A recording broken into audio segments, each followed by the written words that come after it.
And we're live. Kim's almost here. The usual thing. She's over there, but she'll be here. Buddy Carfano, right at 8 o'clock my time, probably 9 o'clock your time. Blue Grit, how you doing? Braden, Boogie Bandit. Yeah, we're gonna look at Kim in a minute. She didn't hear yet, but she's right around the corner. Let's see who else. Mexican Specs here. Mark Silve's here. Faith is here. Faith, you know what? I didn't see any pictures from you tonight. Let me see. What have we got? I don't know. Huh. Faith. Okay, let's see. Hippie Long is here. And we are live, Kim. Okay. I'm saving a few pictures for Buff, says Mexican Spec. Oh, I did some for Mexican Spec. Hope you're feeling better. Man, I'm like, geez. No, I'm not feeling better. Feeling different, but it's not. I'm not. I'm still something's off. Yeah, Kim yells from back there, but he ain't dead yet. Well, I did some for Mexican Spec here because I had this car. I want to use 1970 car on the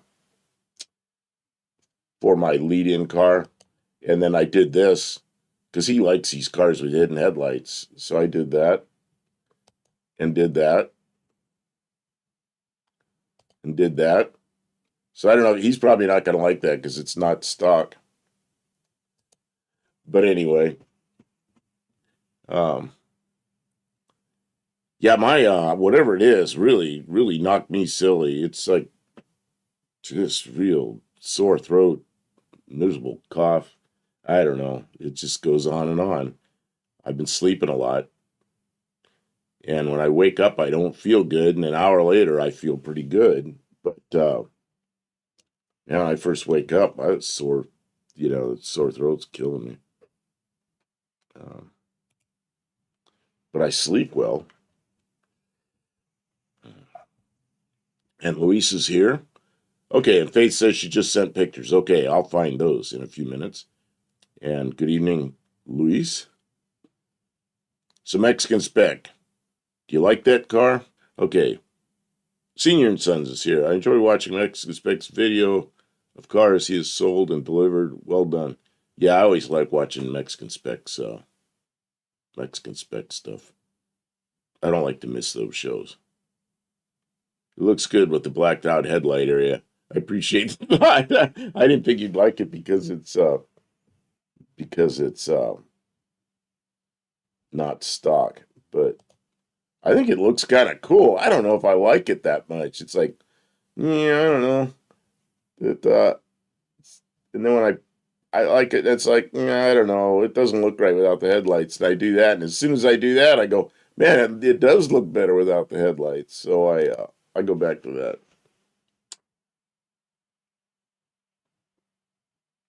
Braden says, sorry, you're under the weather. Yeah, I am. I bet in the next couple hours I'll be wide awake and going. Got my caffeine going. That's some kind of Diet Coke or something. So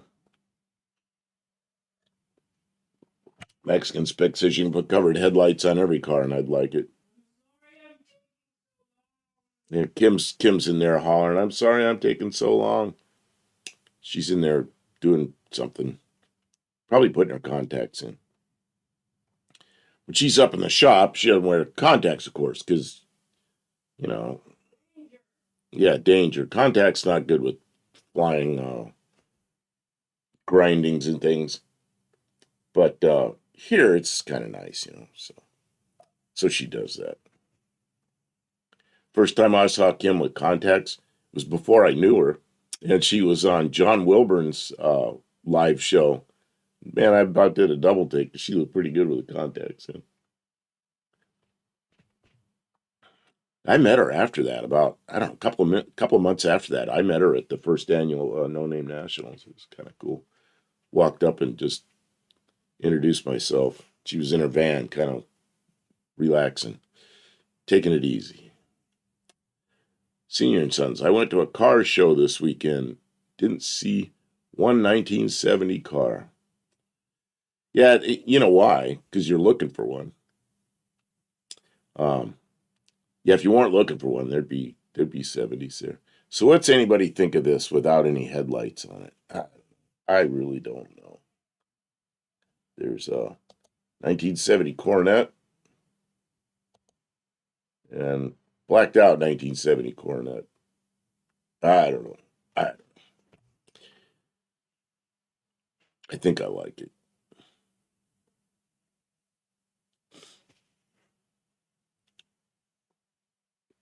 Who else is here? Oh, my eyes are killing me, man.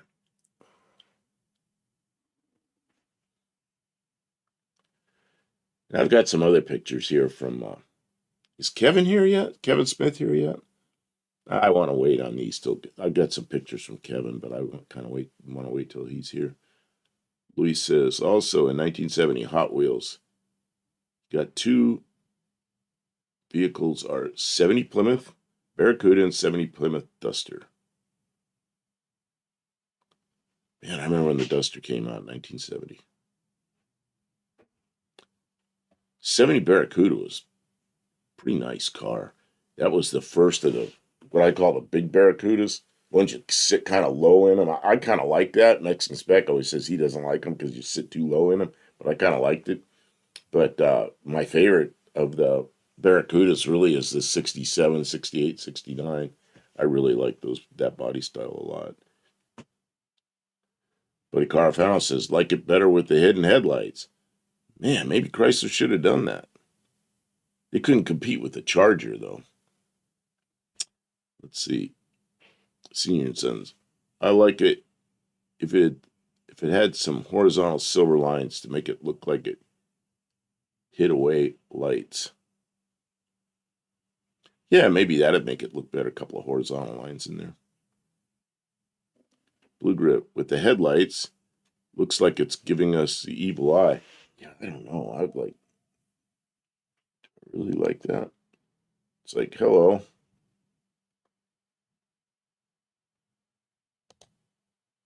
Man, it just that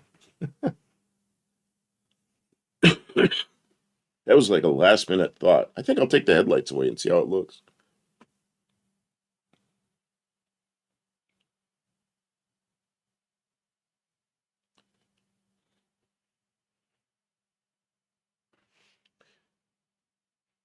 I want some help reading here. Because Kim. Okay, yeah, she's yelling. She's not ready. Braden says, I got Smucker's Goober Grape. Okay. Old McDonald has a car. Says, nice car. Oh, man, I 70 Coronet's one of my favorites. And I just decided to take the headlights away. That's all. It would need a full grill, but it does look good. But it looks off at the same time. Yeah, because they never did it, you know. But after looking at it for a couple hours, it's like, yeah, I don't know. I don't know. Whoops, that's Kevin's. I didn't want to show that yet. I'll wait till Kevin's here. This is yeah, it's I mean, that looks good too, because that's how they were, but if I had one, I'd be tempted to try to do that. Faith says, I've been burning up. Why? Oh, you got fever or something? Or to get hot up there? Crashes Roadrunner Garage is here. Good evening. Senior and Sons. My 70 Barracuda was just so great. Handled very well. 318 flat hood. Yeah, I remember when those cars came out, I really liked the Challenger. But I liked the Barracuda too. And they were similar, but they were a lot different. Kim says she's almost here. She's getting her coffee. Faith says, I think I'm coming down with something. I did come down with something. Man. I think Kim had it first. But I thought I'd escaped it. But nope. On Old McDonald says, I still prefer the 69 model, really. I think. Oh, look at the color. Oh, we can see through you. So who was it waiting to see you? Who was it waiting to see you? Some people. That's okay. Well, let me. Well, now I got to go back and see. Oh, this is a lot's gone by already. I'm scrolling back. Where is it? Oh, man, it's been a lot of people already. Scrolling back. There it is. Boogie Bandit. Look at Kim tonight. The troublemakers. Welcome in, everybody. I'm sorry I was late. Okay, that was 10 whole minutes late. That was a long scroll, yeah. Yeah, 10 whole minutes worth. Okay, I'm gonna go to big. We're gonna do our normal. You're huge. Welcome greeting. You're sitting on a taller chair or something. Hey everyone. I'm Kim Fixes Things. I'm here with the namesake of our channel and your host tonight, Bob Del Campo. What is that doing? Don't you worry about that button. Okay. We're live. There's like a button popping up by itself. Now it's popping up over there. Kim and Buff live on Tuesday night from our studio office living room in Clarksville, Tennessee. And we are here to entertain you for the next several hours. Just talking about cars and trucks and automotive adjacent topics. And we're happy to be here. We're streaming live 3 nights a week. Right? This is the hardest working old man on TV. I keep him. I'm cracking the whip. Get to work, Buff Del Campo. It's time to stream. Entertaining our chat. And our lives are not like long form content because it's all about community and interaction. So we'll be reading the chat. We'll be trying to remember. I'm remembering to remind you to remember to read the names of the people talking because not everyone will have access to the chat replay. I have to get up. Okay, do that. I'll finish my talk. I'm having problems seeing. Uh-oh. I'm stuck. You got to get some. I don't have any traction. No traction. There. I'm pushing got my flip-flops on. I'm going like this. Okay. And I'm trying to push myself back, and I'm not going back. My flip-flops are going forward on the floor. All right, I'm holding the chair. Okay, I'll be back. I gotta eat something. Okay, yeah. No carbs.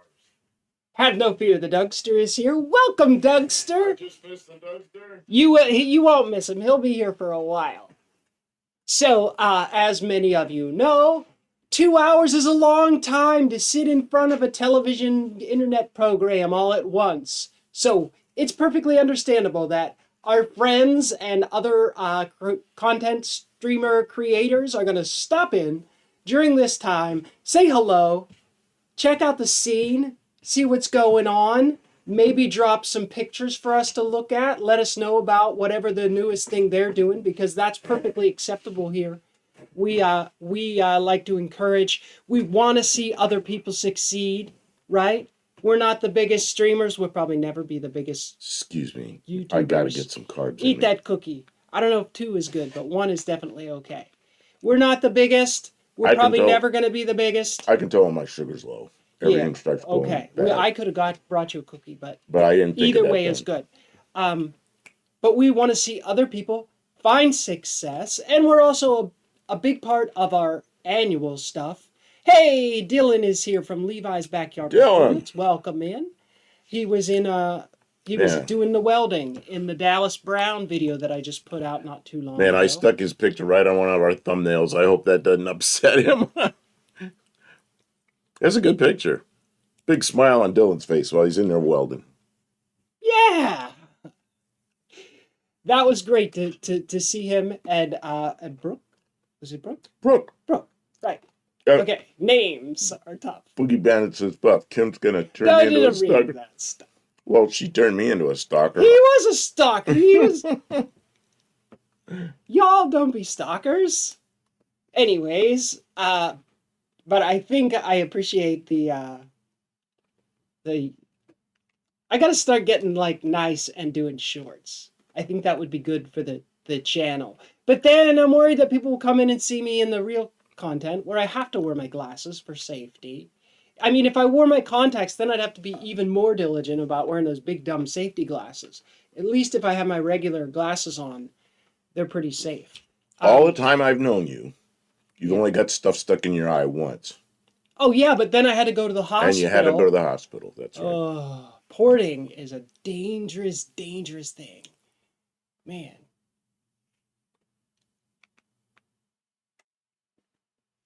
Faith, I don't know anybody out your way. I'm sorry. Talk to your friends. What is this? Talk to you your know friends. Anybody that does hair? Oh. You know what? At the grocery store, if you see somebody who has really nice hair that you like, tell them, oh my God, I'm looking for someone to do my hair. Your hair looks so good. Who does it for you? And even if they don't have a suggestion for you, it'll be a really nice compliment for them that they'll be like, oh, thank you so much. And maybe you'll make a friend, and maybe you'll find a hairdresser. That's kind of how it works. And then I did that, and you told me after, you stupid, that's a wig. That was a wig on that woman. That woman had this big, beautiful hair. She did. And I said, oh, man, I love your hair. And she smiled. She was like, yeah, man, that's really stupid. That's a wig. It looked really good on her. It was very becoming, but I don't know if it was as easy to take that compliment when you're covering up alopecia or some other type of thing. So I don't know. She looked great with that hair. She did. It was a fantastic week for her. Dougster went on a parts run and started getting ready for race day Friday. Oh, Levi's already doing racing. Wow. And the car's fast this year, I would think. He was really getting it tuned in last time. Last year he broke every year, and then last year he didn't break. He just went fast. Yeah. And then he went to put a passenger in it, went even faster. Blue Grit Garage says, Walter says, I need to find somebody that grows hair. Grows hair? There's all kinds of stuff on the internet that makes things grow. Just be careful which thing you rub on your scalp. If your hair growth lasts longer than 4 hours, seek a licensed medical professional for help. Lee says, 56 years ago, AMC Gremlin was such an awesome car. It was. Yeah. Well, you know what? That's a good car. I'll look that one up. 70 or 71? When did Gremlin come out? 70? 71. Yeah. I never got to finish the introduction. Oh, yeah, because we got talking about stuff. That's okay. I'll try and remember Gremlin. And AMCs are cool. I like AMCs. Okay. Yeah, because you had AMCs when you were a kid. My mom liked AMCs. I think she did the books. She did the accounting at the Jeep Rambler dealer. Oh, really? Down in... the name of the place... Oakmont, in Verona, Pennsylvania.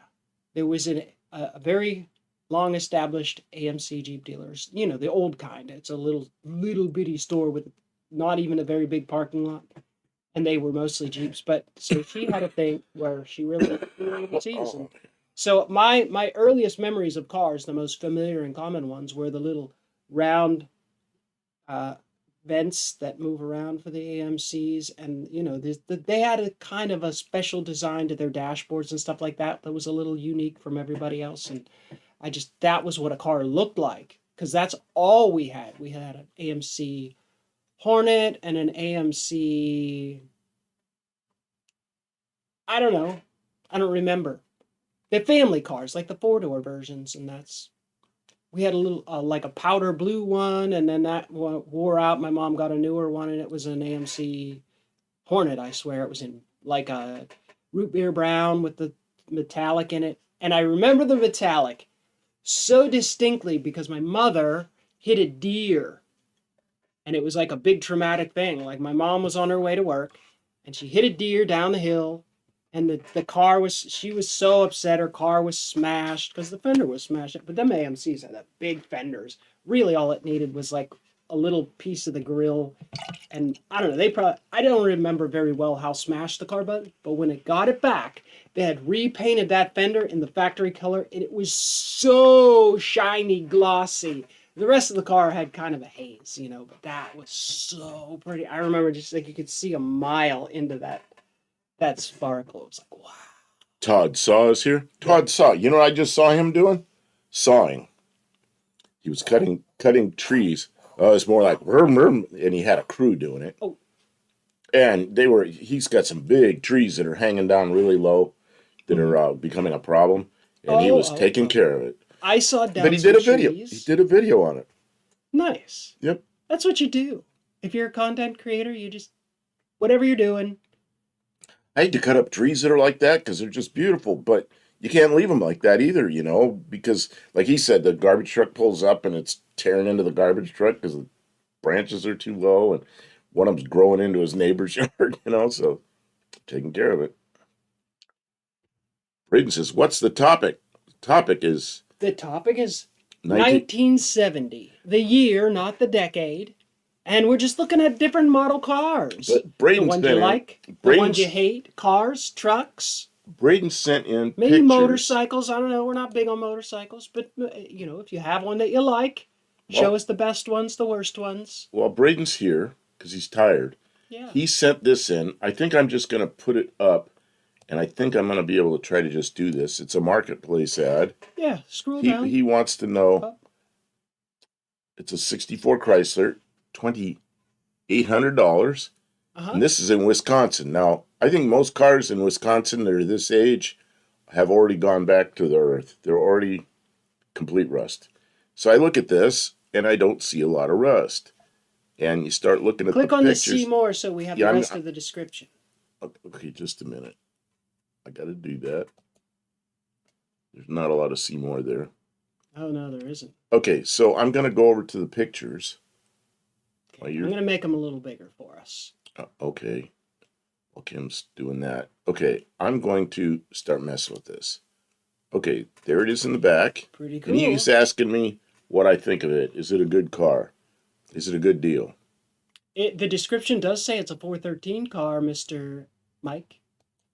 And I'm looking at it. I remember these cars as being really good cars. But here's something like this, Braden. You're not just going to get this and drive it. You know, this is a project. If you get this and just drive it, you're going to be working on it all the time, trying to fix all the little stuff that it says driven 45,000 miles. But it's still, now, underneath, I looked at this picture, and I see cars in Wisconsin, usually they're just really crusty. And this has a little rust color to it, but it's not all crusty. Like this car may have come from somewhere else, or it was kept inside. I don't know. This is pretty clean. Somebody's done some suspension work. You look at the front, what are those bars that come to the front frame member? See how they look like the nuts still have zinc on them?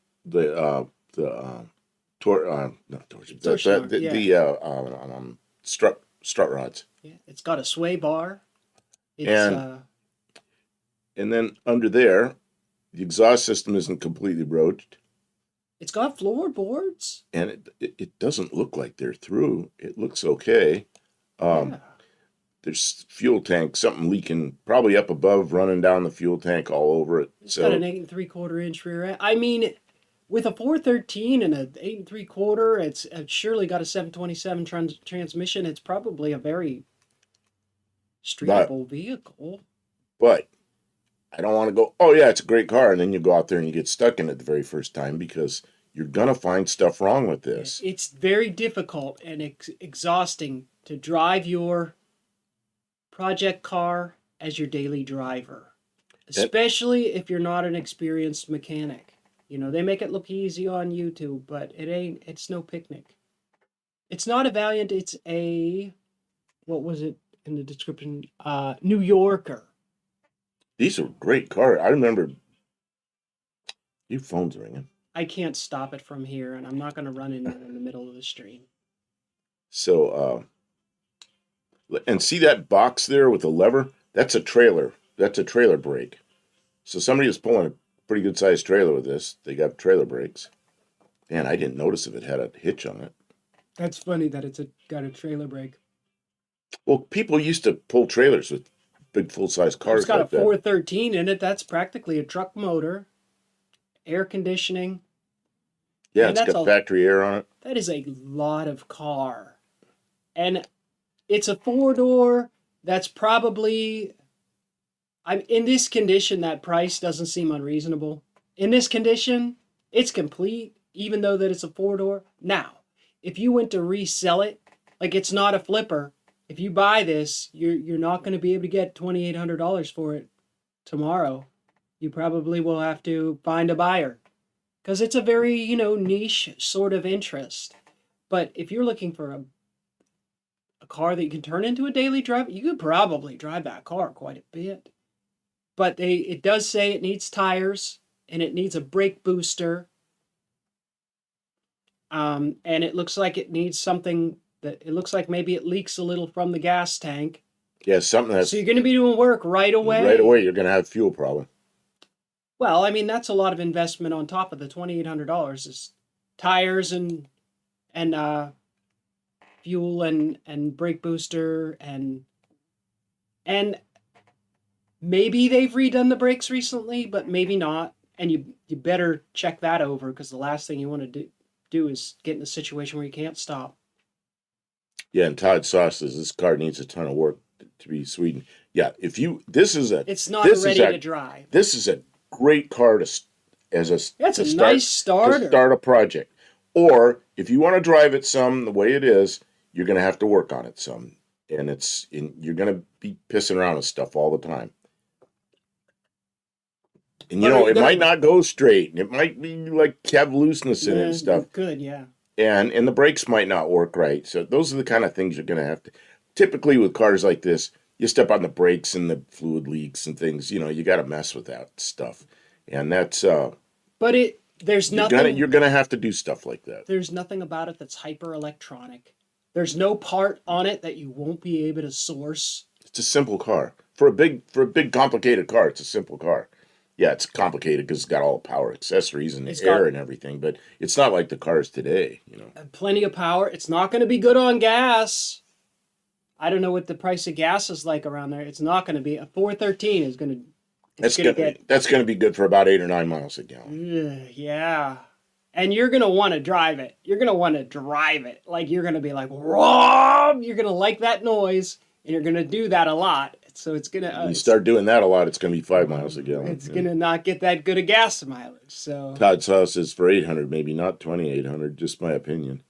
Yeah, because Todd Saw, you think like I do, because we're still thinking like we're in the economy from 20 years ago. Todd, if you want to make money off of it, you need to get into it for under $1,000. Yeah, it's $1,000 car. Okay, what happened here? But I don't know. Something happened. It's interesting though, and it's cool. That's huge. I don't know. I can't make it any small. I'm sorry. I blew it up. Oh, you so blew we it could up. see That's better, right. but I could fix that. Okay, good. Thank you. Yeah, that was a special thing. Special thing. Thank you, Braden, for including us in your decision-making process. I don't think that we made the decision for you, but maybe we gave you some things to think about. Mike N says it has the fine Corinthian leather. That it does. That it does. My godfather had one of those. It was a 2-door, and it was maroon, and he bought it new, and that was just his car. And he drove it around, and I remember it was pretty fast for a big herky car. It got with the program, and that was his car. And he always had a bottle of whiskey under the seat. In his car. Yeah. He'd take a swig once in a while. It was a different time. It was a different time. Yeah, I wouldn't suggest doing that. This is not alcohol consumption advice. I never saw him drunk, but he'd take a swig of whiskey now and then, It was kind of funny. So, Braden says he got a GTA ad. Is that out yet? It's coming out soon. They've been working on that for a long time. You could play the game, but when you're not playing GTA, please don't drive like you're in GTA. And then Senior and Son's got a Granger advertising pop-up ad. You get 2 points. Luis, this is interesting. Got a Firestone ad. He's in Venezuela, which is pretty interesting. I didn't know Firestone was selling tires there. That's really interesting. you get 2 points if you had an ad break and you told us about it. Thank you. And I came in 10 minutes late, and I never awarded anybody any points. Everyone who has commented since I've been here, who got here before me, all the people who got here before me, who are still here, you all get 5 points. That's a big award, 5 points because of my tardiness, and I apologize. I was trying to make myself look nice. You're saying behind Buff. Oh, the green car. He's calling it a yellow car. Oh well, a color like that could be. It's like, remember the dress? It was like, is it bad? It's a 1970 Dodge Coronet, and that's what a 1970 Dodge Coronet looks like. And then I decided to mess with it, and I edited it into a hidden headlights car, and I thought it looked stupid at first, but now the more I look at it, the more I like it. So I don't know. So Mexican Spec says -3 points for me for tardiness. Yeah, it's going to go on my permanent record, and it's definitely going to come up on my annual pay review. I know. Pay review. I know. They'll be keeping a tally. Yeah, someone check under their driver's seats. Yeah, look for the bottle. God, what car was it? We got one of the cars we got. Was it my Valiant or was it your car? We pulled the seat out for something. I think it was the Valiant. We pulled the seat out and there was a bottle of whiskey under there, an empty bottle. Oh, one of those little mini ones, the little plastic single-serving ones. Empty bottle of whiskey under the seat. Yeah, that would make sense. That makes sense. Dougster says, never seen him drunk, but never seen him sober either. Old quote from my old landlord. You know, this guy was, he was a guy that was always in a good mood, and I was a kid, you know. Now, he died when I was probably early 20s or something, but he was just a great guy, always in a good mood. But I never knew this. He was in a gas station, and a friend of mine knew him, and he goes, oh, yeah, I know him. I said, man, he's my godfather, you know. And he took a swig of some whiskey and put it back, and he laughed and put it back under the seat. Oh, that's strange. I never seen that before. And my friend that worked in the gas station says, oh, yeah, he always does that. So I don't know. Yeah, I don't suggest doing that. Welcome in, Olive. Mr. Burlock says, Buff, I awarded myself 100 points for stumping Uncle Tony. Okay, but those are Tony points. Yeah, why'd you stump Uncle Tony? Does Tony have a segment, Stump the Tony? Stump the Tony. Or is that not really a thing? I saw that Uncle Kathy was on the show this week. She took a break from pacifying the pups and came in and helped him get a shirt for $0. They were doing a bit, you know, but it was nice to see Uncle Kathy. And they reminded me, like, we miss your, someone said, you know, we miss your laugh from behind the camera. That's absolutely, as soon as they said that, I thought, yeah, it is. It's different when there's Kathy behind the camera laughing at Uncle Tony for all his dumb stories. I would have watched it for that. I didn't want. I don't know. That's okay. We're gonna go down there. Hopefully, once he's sick. You don't want to go places. No, I don't want to go down there while I'm sick. You don't want to go places when you're sick. Not that he feels like going anywhere, but even worse, you don't go places and cough on people. So. Yeah, we had to bow out for this week, and we'll see. In the next week or two, we want to go down there before it gets, like Tony said, before it gets too stinking hot, so we could do the thing. I mean, we could. I don't. We'll see how it goes. We'll see how it goes. I really would like to have some travel plans, go and do some things, see some people, maybe even help some people with their projects. Going and working on Dallas Brown's car was kind of nice, right? Because I could that was a fun day. I got to go. I got to pick the thing I felt like I wanted to work on because they pulled out that hood and it was like, you know, it needs straight. I was like, oh, I don't want to work on this. Well, I got it all set up, but you helped me put the hood on the stand. I don't really want to do this. I don't think you did either because it ended up being Mohawk did most of the work. Mohawk did most of it, and he was fine with it. And then you went over there and did the patch panel. I did the patch panel because I got to do some spot welding and fitting and stuff like that, and that was like right up my alley, and I was comfortable with it. And Dallas wasn't all that thrilled to be doing that, so like I moved, and then I put some tiger hair on it. Sand did the first sand on it, and it didn't look good, but it looked way better than having a hole in the side. So like it moved, it bumped the, you know, everything happens so slowly when I'm the only one working. But when you have like a team of people kind of poking at things, especially if they're well-intentioned people who kind of know a little bit, it's really neat. I'm downloading pictures. Let's say Mexican Spec says, I saw the message. I am over the gambling with 10 years doing it myself. Oh yeah, gambling. Gambling. What's he talking about? What is this? They ignored me. Of course, 2 mods got shirts. Well, I don't know. They're mean to you, Mexican Spec. Well, it's probably difficult to ship things. Man, the whole shipping thing across borders just. But I guess you said it's fixed now. You can ship out of Mexico. They're jealous of you, Mexican Spec. You've got too many cool cars.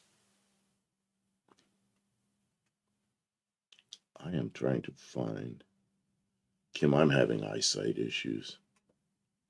It's not all about you, Mexican Spec. But we appreciate you being here. Okay, Faith sent this. Faith sent us a picture of her kitty cat. And a lot of stars. And her eyeballs. Oops. Braden says I went the he wrong buys way. a lottery ticket every now and then. You know, that's a reasonable... If you ever think, today's my lucky day, I should go and gamble. Go buy a lottery ticket, right? And if you win big, then you can gamble some of that. If you don't win big, then maybe today's not your day. Now, I'm sure the gambling websites, they're not going to ever advertise for us now because they want me to tell you to gamble. If you don't gamble, you can't win. You also can't lose. Gambling is tough. Have you heard of this Polymarket thing? You know what Polymarket is? No.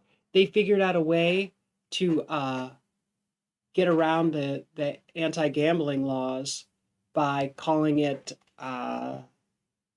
like treating it like stock trading on like So it's like an investment? Right, you're investing on the outcome of really all it does is show you that that stock markets is gambling just as much as sports betting. But anyways, there's a big bunch of people making a ton of money that want me to shut up right now. So I'm gonna do that. Don't gamble. Enjoy your money. Enjoy your money. It's hard to come by and easy to spend. So Faith sent these pictures and I'm looking through them. There were 4 of them.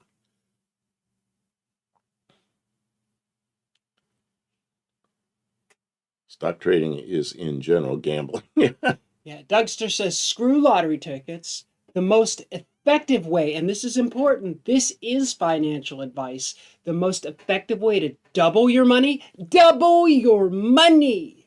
We should make that the title of our next video. The most effective way to double your money is fold it in half. Thank you, Dougster. Yeah, we are all better off for that advice. advice. There's a good thumbnail. Yeah. Stock trading is gambling for rich people. Oh yeah. Man, I fell for a clickbait so badly a couple of days ago. There's a guy that occasionally I watch him, but not very often. Is it Scotty Kilmer? Scotty Kilmer. King of clickbait. So Scotty Kilmer is holding up a gas can, and it says on there, Trump outlawed this, or something to that effect. And I thought, what's that all about? So I clicked on it, and he was talking about some Toyota he was driving and how good it was, and then another Toyota and how good it was, and then he wrapped up the video. And he's very animated about it all. Not once did he mention Trump, not once did he mention a gas can. And I was stupid and I fell for that. So, yeah, I guess I won't do that again. Did you give him a downvote and make a nasty comment? I should have. Yeah, well, up and down votes count the same. It still draws people in. It just shows that people are reacting. So it's I gave myself a down vote for that, you dummy.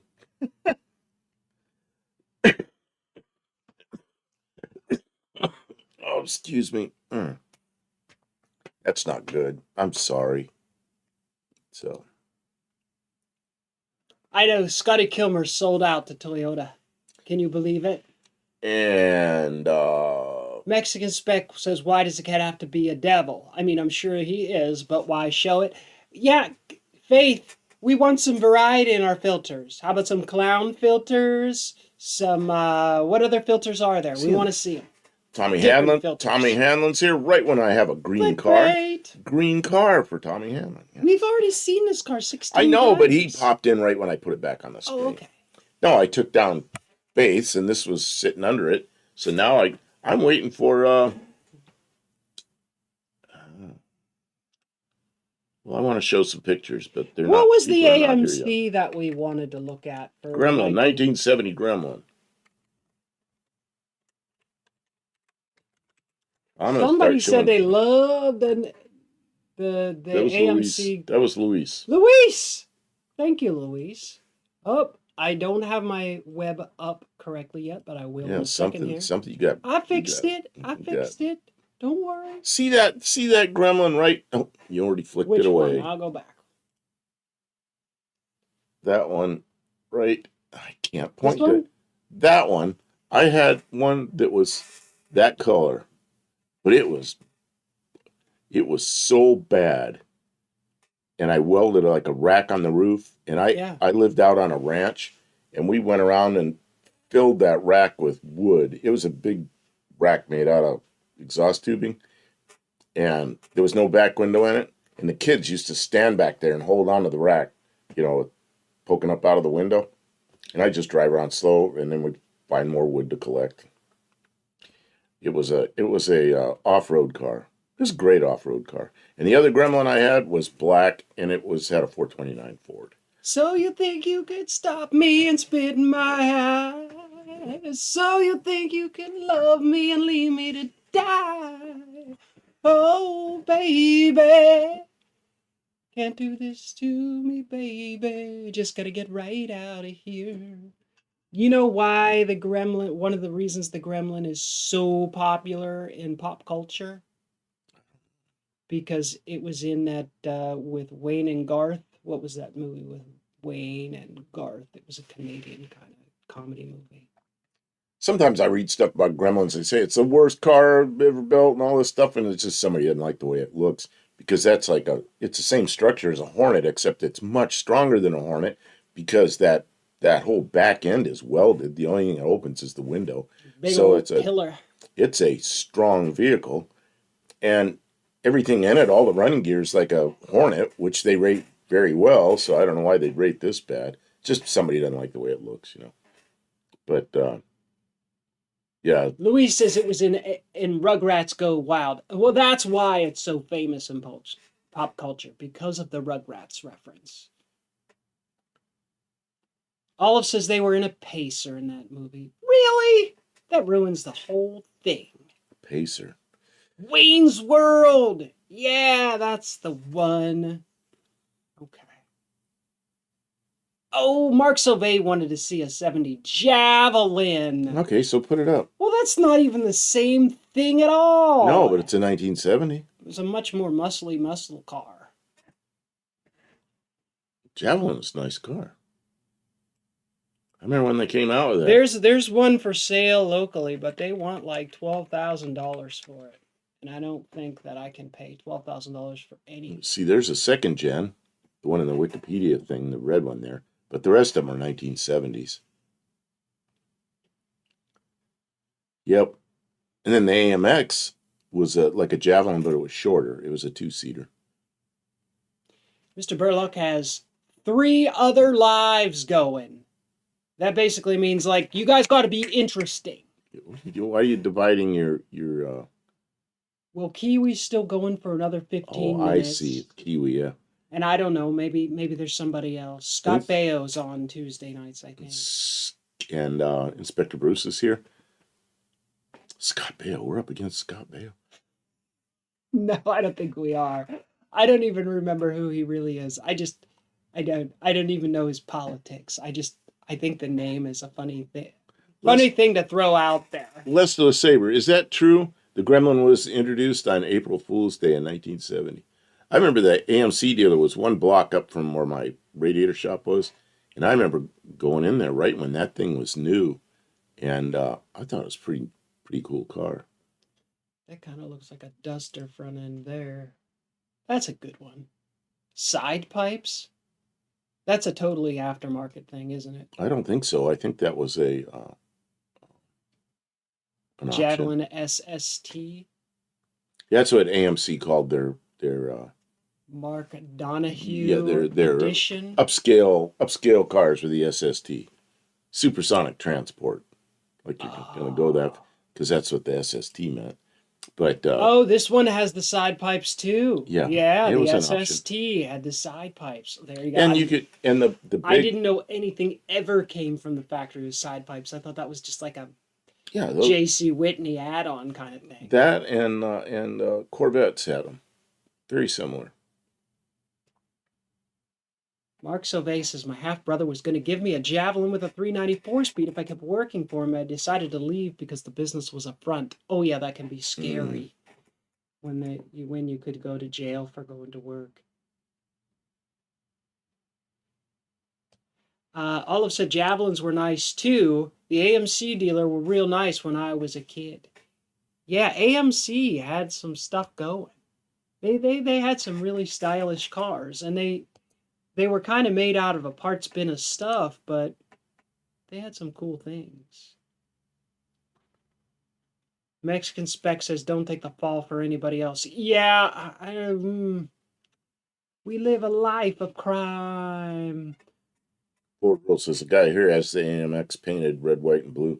Yeah, that was a common thing because there were race cars painted like that, so people copied it, The AMX was a 2-seater. The Javelin was a 4-seater. Oh, I didn't realize that. Yeah, until 1970.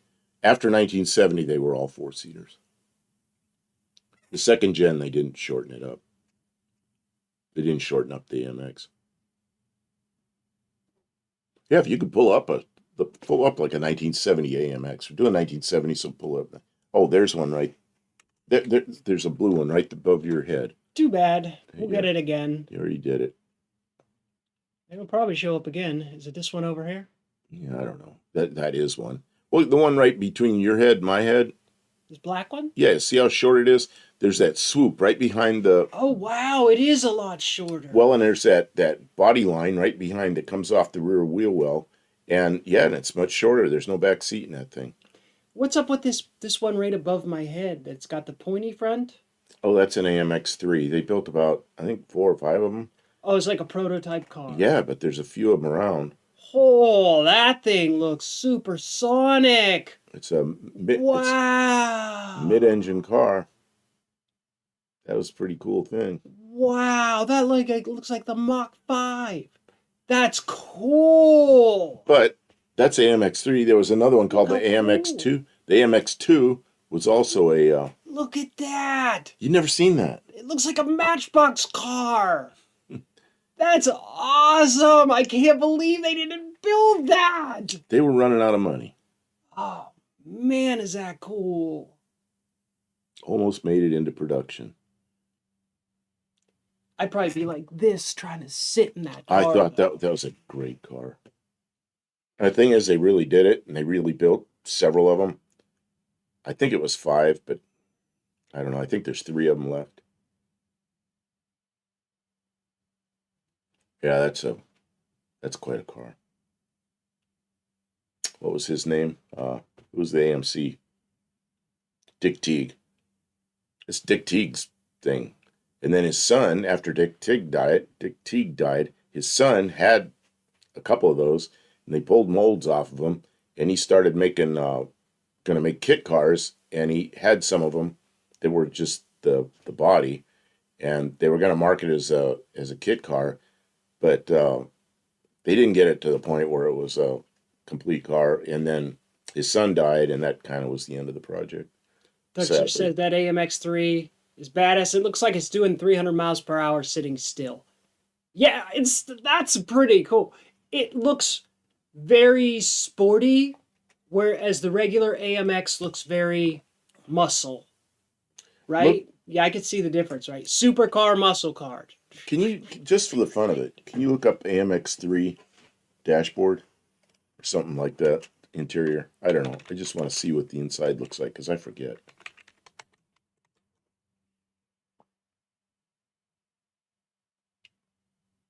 That's the regular It's a AMX. 390 Go. Did you put in AMX3 or did you just? Yeah, you did. That's a BMW. I Oh, put that's it. AMX That's it. I. The untold story. AMX3. Yeah, it's Yeah, that doesn't look like a regular AMC interior. no, not at all. It's its own thing. Can you imagine that? Can you imagine driving that? Woohoo! Man, that would turn heads. Wow. Wow. Cool. I never knew about this car. See, I learned something cool. There's also an AMX2, which was the predecessor, which is also a similar kind of thing. Look up the AMX2. Although I think the AMX3 is a better looking car.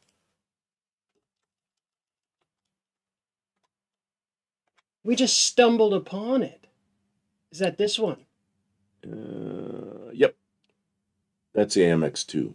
Okay, that is super cool as well, but the three The 3 is the best looking one, was yeah. the Well, look at the back of that one. The pictures down below, the way they did the taillights and everything. this one? Yeah, you can see the taillights. I think that looks really good, and the divided back window and everything. But It's neat. it's not you as could good see as where they were going. It's not as good as the AMX3. And they were like, "No, we need a cooler front end." And then they made it. yeah, Dick Teague was a pretty good guy. He's what made AMC what it was. In its last decade, 2 decades.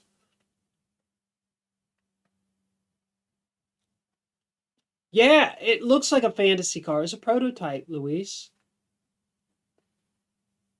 You could never see out the back. Mark Sauvé says the only thing the AMX3 and the regular AMX share is probably just the lug nuts. I don't know. What was the powertrain in these vehicles?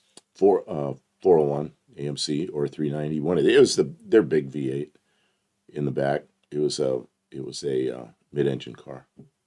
How did they run the drivetrain from the? I don't know, probably a European transaxle of some sort. Yeah. Kind of probably similar to what they did with the like a Pantera or something. Mr. Burlock says reminiscent of the Pantera styling, and I think they all kind of worked from the same sort of bin of ideas and creativity. So yeah, it comes because if you look at the AMX, it kind of has a styling cues from lots of different cars. They took the Doug's got an got 4 wheels. avocados from Mexico ad. You get 2 points, Dougster. Uh-oh, it's guacamole time. Yeah, I like that stuff. Man, I do like avocados. Mark Sauvé says, seeing out the back is for people who live in the past. Yeah, you don't need no stinking rear view mirrors or back window.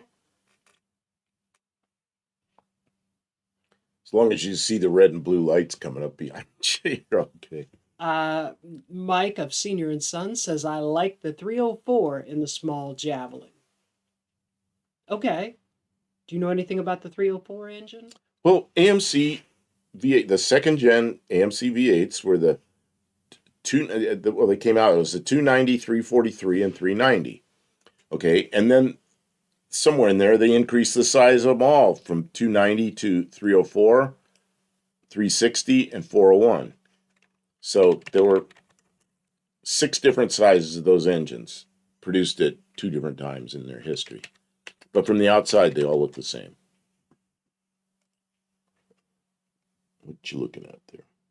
I'm looking for the rotary Corvette. Oh. Because Burlock said the rotary Corvette is still in a Florida museum. Oh, it could be. Oop. We just went to the Don't blank worry, I'm gonna to fix the it. blank screen. I'm gonna fix it. Look, there we go. Brap, brap, brap. Yeah, there's a rotary Corvette. Is it? Four-rotor Corvette. They couldn't get the fuel economy. Oh, I First guess squad, not. The little tiny Mazda rotary didn't get good fuel economy at all. And then this thing was a huge engine. You know, I don't remember how big it was, but it was big compared to the Mazda. I bet that thing was a gas hog. Probably fast, though.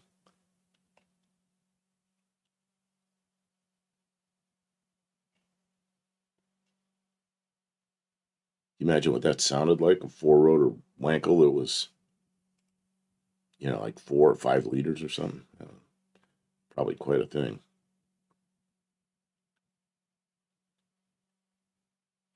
What's this? Senior and Son says, wow, didn't know that. Oh, thank you. I'm not sure what he's thanking me for. What, the 3 different AMC engines? In yeah. 290, 343, 390. Then, at some point, like 1973 or 4, somewhere in there, they went to 304, 360, 401. AMC 360 is great engine. 401 is bester. When I bought my 74 Matador, I should have bought the 401, but I didn't, because all of a sudden we're in this big fuel. It was like, it was worse than today because we didn't know what was going on. And so I bought a 6-cylinder, and I had a friend that bought one with a 360, and his got better fuel economy than mine did, which is really upsetting because mine was slow with a 258, you know. And I don't know. If I had that now, I'd do things a lot differently. It had a torque flight in it. I think I'd put a small block Chrysler in it now, you know. Ford Rule says Buffett had 4 rotors. It did have 4 rotors. Boy, and that is from 1970? Oh, I don't know what year. I don't know what year that is. It was about then. They were doing all that rotary stuff then, and then it just nothing worked. The Vega wasn't the Vega. It was the Monza was supposed to be a rotary, but they didn't do it. The AMC, what's the Flying Fishbowl? The Pacer. That was supposed to be a rotary. That's why the tunnel was so huge in that thing, because a rotary, the output shaft is much higher than in a piston engine. Right. Yeah. And but they were going to use General Motors rotary engine that never went into production. Probably a good thing they didn't use that, because it would have been good for about 3 or 4 miles a gallon. Richie says, gosh, I just need an old van to live in. We have vans. Where you at? Yeah, where you at? We'll sell you a van. Man, that's what I was afraid of when the divorce came along. I was afraid I was going to have to live in my van. I mean, that's why I fixed my van up, so I wouldn't be completely homeless when it happened. Which I never spent a night homeless in my van. Ford Rule says, Buff, is a Mopar 340 a small or a big block? It's a small block. It looks, if you were to look at it from the outside, it looks just like an LA 318 or a 360. Now, Same family. Yeah. Somebody's going to say, no, it doesn't. Well, the untrained eye, you look at it, it looks exactly like a 360. Well, it's a small block. It's small block. Bell Right. housing, small block. Right. Interchanges with small block heads. It's small block. Richie says RX-7 was a rotary motor. Yeah, that RX-7 came out. It was a 70 cubic inch. And later, I guess, the 80. When I got involved with the Mazdas, it was the RX-2s and RX-3s. Man, I rebuilt so many of those because they were really bad engines. The O-ring between the combustion chamber and the coolant, the water jackets, that would burn, and then coolant would go into the combustion chamber, and the next time you went to start it, it was locked up because the water wouldn't compress, and then people just let it sit there, you know. And by the time we got them, they're all corroded in there. So if you catch them right away, it wasn't a big deal. You just tear it down and put a gasket set in it and get it rolling again. And I did a lot of those. but there were also a lot of them that had gotten hot, and then they say, well, the rotor housings shrink. Well, they don't shrink. There's all these bolts, big long tension bolts, holding the whole stack of stuff together under a lot of torque. Well, you get it hot, and the rotor housings are aluminum, and they don't shrink, but that's what they crush. So, and the limit is 3,000s. So, man, there were some that were 4,000s and 4,500s, and I used to save those and sand them all down, and I'd use them on my own engines. I wouldn't sell those to a customer, but I ran them, and they were fine. But yeah, built a lot of those. And the RX-7, when it came out, I was working with another guy at my shop, another Mazda mechanic at my shop, and I remember it was in the evening, and this truck pulled up with all these RX-7s on it, and the guy says, I'm looking for the Mazda dealer. Man, we ran out there, and we're looking under those cars, and we're all excited about the cars. We give him his instructions and how to find the Mazda dealer, and then we stood there looking at them because it's the first ones we saw. Blue Grid, RX-3 was a rotor. Yep, there was a R100. There was a very different engine. It was similar, but there was O-rings around every one of those tension bolts. It was put together differently, and it was a pain in the ass. And then RX-2, RX-3 engines were just about the same. RX-4 and the Cosmo, those were an 80 cubic inch engine, but they went together very similarly. And the truck, what was the truck called? It was just the rotary pickup or something. It had the 80-inch engine. Man, I was really into that stuff then, and then I got sick of it. Just like there wasn't a lot of money in fixing those. There was at first, and then yeah. Beats Mo. Dougster said, back here a little bit. Oh. He was quoting the Chris Farley, Matt Foley. Anyways, you're going to live in a van down by the river, right? Oh, and Dan Morrissey, I just saw him come in. Man, I'm sorry I missed you. Right. He's here. Okay. Burlock says that Ed Smith says he machined a 340 crank to fit in a big block Chevy. I didn't realize that the main journals were right for that, but I mean, if the main journals are spaced properly, I guess you could do that. That seems like a lot of machine work. I guess if you have access to that stuff or an unlimited supply of money, you could do lots of things. Mo Beats Mo, I just seen your video. What type of Loctite would you recommend for exhaust header bolts? And you know what undoes Loctite? Heat. What did we do? We put studs. Why do you need Loctite on exhaust header bolts? Yeah, some like headers. Are they coming loose? Usually they use bolts, and they got to be pretty small because there's not a lot of room in there. And I've never seen anybody use Loctite on them. Now, on my engine, we put studs in there because there's room. And none. Don't use Loctite on that. But we slid them on, and we had carbon steel studs, and then we put stainless nuts and lock washers and lock washers. But those, and they don't get torqued real hard. They were like 15. That engine of mine was like 15 foot-pounds or something. So, yeah, I don't know. I've never had those come loose. Oh, are the Kiwi crew coming in? Was it that time? Is that what happened? It's about that time. Kevin Smith's here. Kevin Smith, okay. Kevin's been here. When did he come in? He's been here the whole time.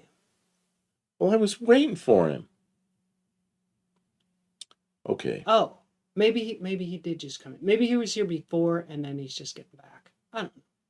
Okay, well, can you go back to my screen, and I'll show one Buddy Carfano, and then I go to Kevin's. Mo Beats Mo is here. Is that who asked that question? Who asked the question about okay.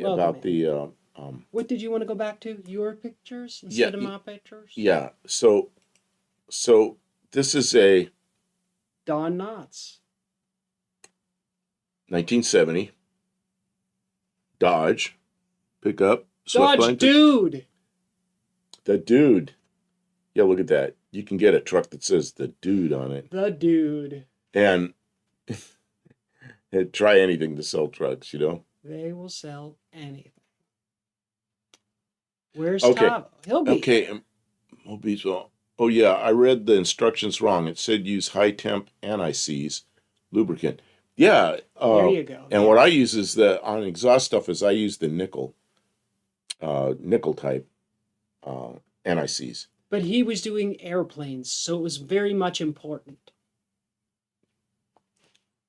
Will Okay. do most exhaust setters bolts go into water jackets, or is that just a Mopar thing?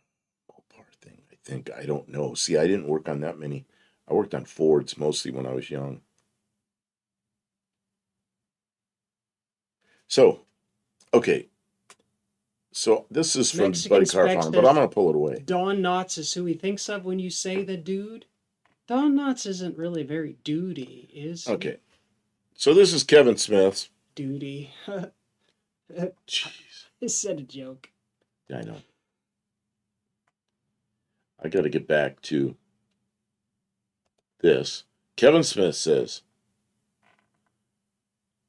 Chris and I went to the Massillon, Ohio Model Car Show Saturday, April 18th.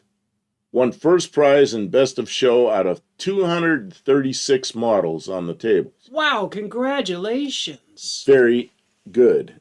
That's that one. fantastic. Remember, he was working on that 58 Oldsmobile. It felt like sarcasm, Mexican Spec. And then, JG Mopar just showed up. Don Knotts always played the kind of nerdy, spastic kind of character, not the kind of person you were with the dude. And this is from Kevin Smith. Who's that? Is that Kevin Smith that when Kevin he was young? Smith? Or is that one of his grandkids? And this, Best of Show 2026. look at that. Wow. That sounds like a great honor. I'll bet you there was lots of cool cars, other models there. Look at that. Yeah, remember he had to make Oh, that. he said that's the car I built 26 years ago. Oh, Not this that's one, not or the- was it the one in the other picture? Was there a car in the other okay. picture? Let me see. What we do here? Oops, that's the wrong way. I pushed the wrong button. You're ruining it. There you go. No, there's no car in this one. No car in that. So it must be this car he built 26 years ago? I thought that was the one you just Oh, did. That's a picture of his daughter and Timmy.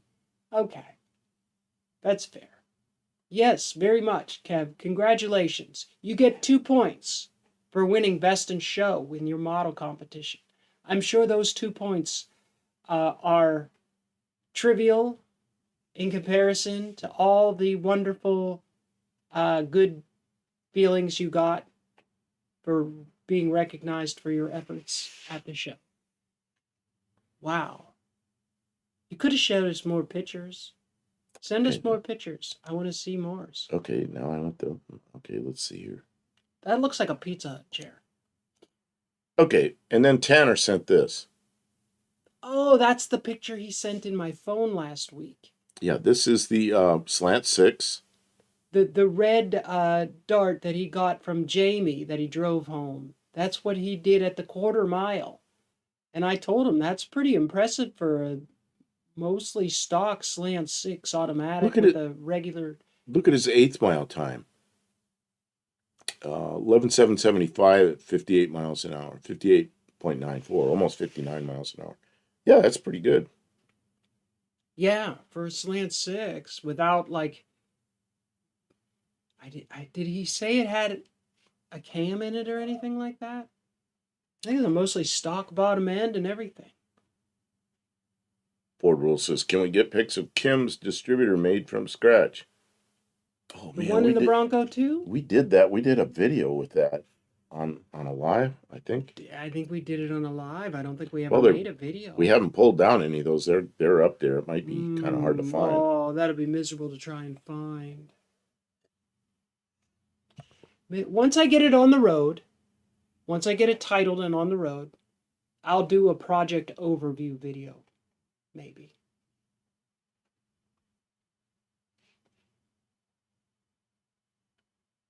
Oh, Vintage says, I found out that my slant has locked out distributor. It ran that time at only 22 degrees of timing. The bottom end is stock. No shoot. So you could probably go faster. Locked out timing. So then, Wow. well, it's I just see somebody else popped in, but they already scrolled by. Who was it? Kevin says, I'm just saying that an old build model, if done correctly, can win bigly. Yeah, Kevin, wow. Oh man, I'm sorry. I'm losing it here.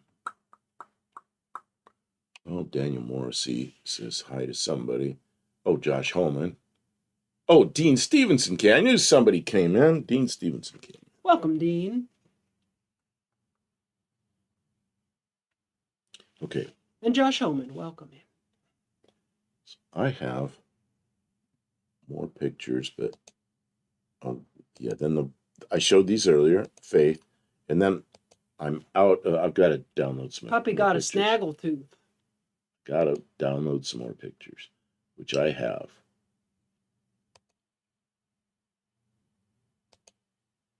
Okay, how did I do that? What's this? What's this? Oh, okay, That's an 1/8 mile track. No, that was a 1/4 mile track. well, it's yeah, but they give you both times. Oh, great time for, yeah. Yeah, an 1/8 and under 12. Well, mine comes in under 12, but you have to go significantly faster to yeah, it doesn't matter. Whatever. Yeah, it's good.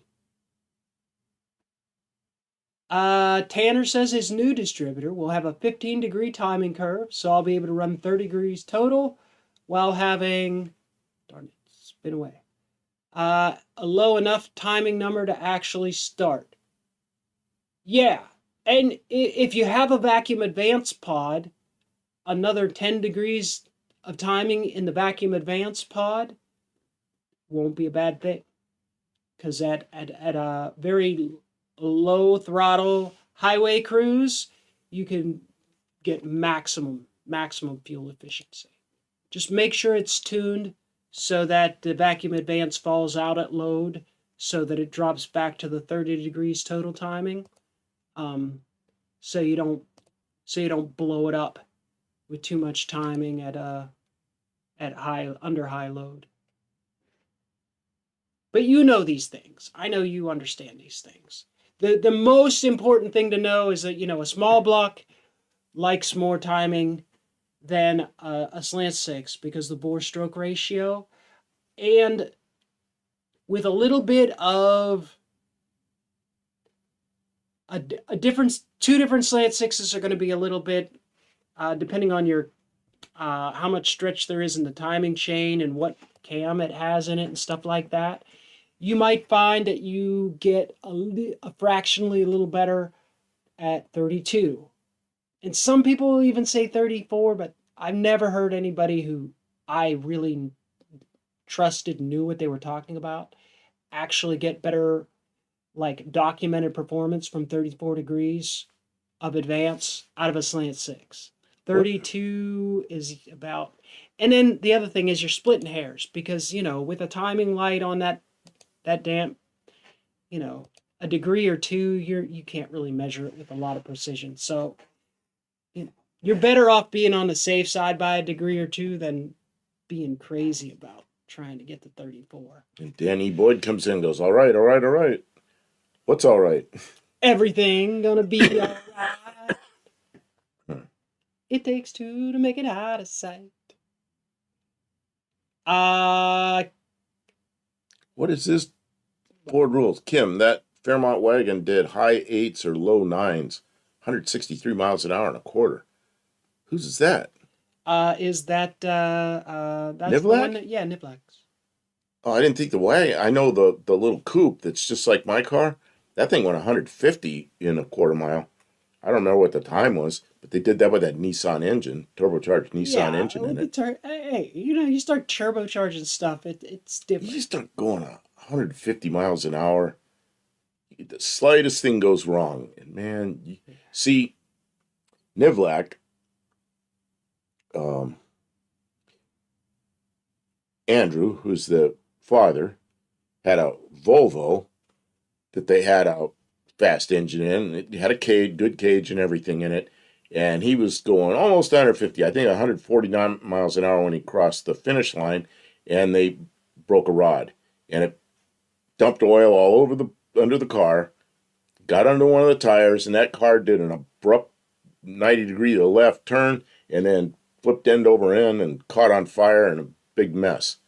And a fire went out, and then so he's upside down. He's laying there.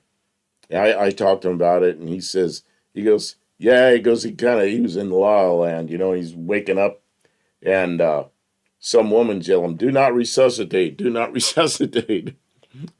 And he's like, what? That's a messed up story. So then, but that was a bad crash. And I start seeing those guys go that fast again, and I start worrying about them, because all you need is something like that, just some little error. And When you're pushing the limits, it man, gets dangerous. yep. Tanner says that his vacuum advanced. We're back to his dart. I'm sorry because you start telling a story. Can I tell the story? Yeah, go ahead. Okay. I'll His show vacuum pictures. advanced canister he pulled is from a 1969 application. It'll add 13 degrees at full vacuum, whereas the current vacuum advance adds 22. Yeah. See, depending on what was built in the distributor, the vacuum advance canisters can vary pretty widely, and you don't want, yeah. Yeah, you've got it figured out. That's the thing. You can't just run it just because it's there. You got to match it up properly to the advance curve.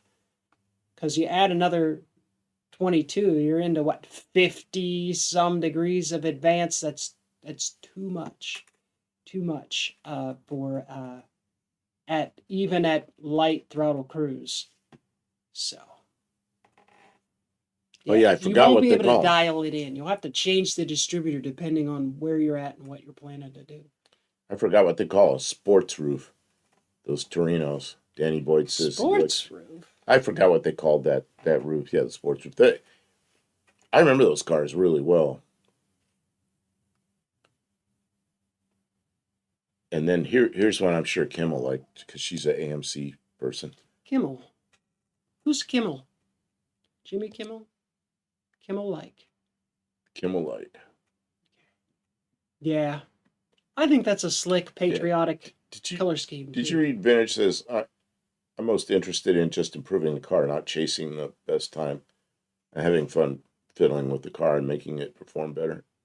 That's kind of how I am. I'm just happy with my car that I can jump in it and drive it. We went, 2 hours down there, 2 hours back. Just great. Oh, by the way, Yeah, what's up? I put some 93 in it. When did you do that? When I got paid. Oh.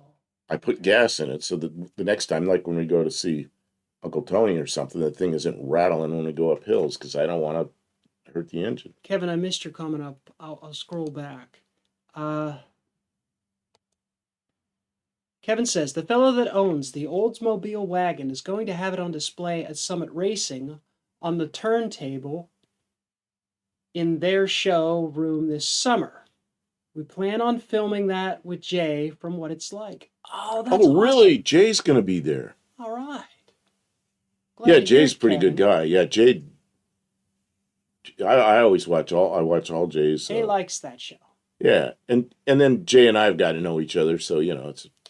All right, guys. Well, guy. make sure you're subscribed to those channels so you can catch that content when it comes out. Dougster says, I have a Mallory 27 series dual point distributor with vacuum advance. Forget how many degrees it's good for. Well, once you get it installed, you just do some tests there with your timing light, Dougster, and then dial it in. Well, I was showing a Torino. Where is it? Yeah, I was showing a Torino. I don't know if Dougster maybe he missed that, or maybe he's just giving me a hard time. You ever watch the Hot Rod? What's his name? Hot Rod Guy Garage. He's got a 70 or 71. I think it's a 70 Torino right now, but it's not the sports roof. But it's got a 302 Ford in it. A small block. 302. And he's tuning. He's got that thing getting 32 and a half miles a gallon. That's what I like. Yeah, that's a Rebel. That's an AMC that we're looking at, not a Torito. Right? Yeah, that's the machine. It's called the Machine. The Machine. But I know you like AMCs, and I kind of like AMCs, but we've never had one here. They're getting hard to find. And people ask a lot of money for the AMCs for some reason here. I don't know what that's about. They were very economical cars. Well, someday I'm going to come into some money, and I'm like going to buy up all Mexican Specs AMCs.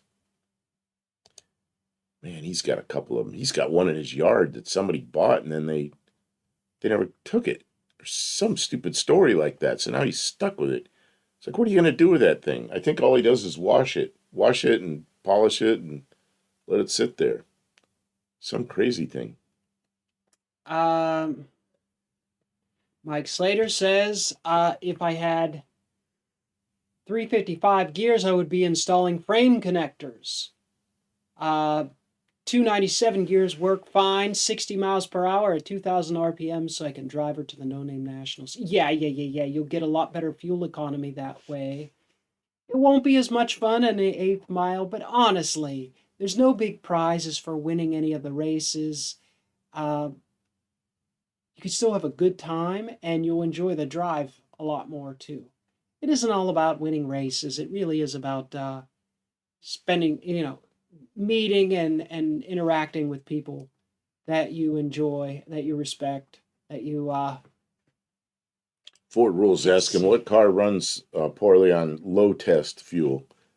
My 6-cylinder Zephyr, it'll rattle a little going uphill if you got your foot in it. And I don't like that.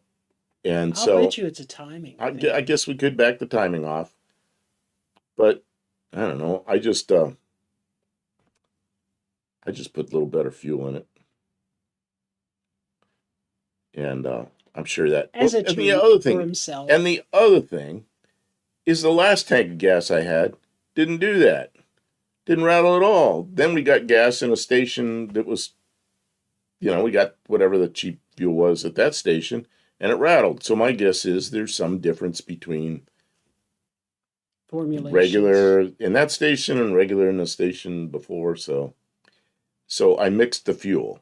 So whatever we had, I mixed some premium with it to bring it up a little, and I'm sure that was enough because it was pretty close. Lincoln Mark III. Man, I liked these things when they came out. There's a Lincoln Mercury dealer next door to me, and we were always over there looking at them. Really? That looks like a big, put some horns on there on the front and your boss hog.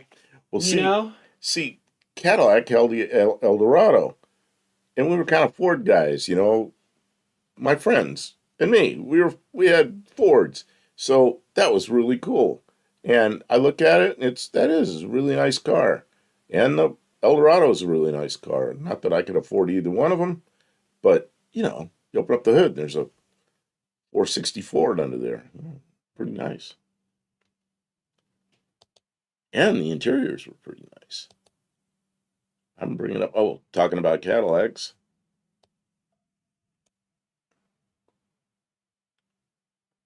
Man, that's a big, heavy car, too.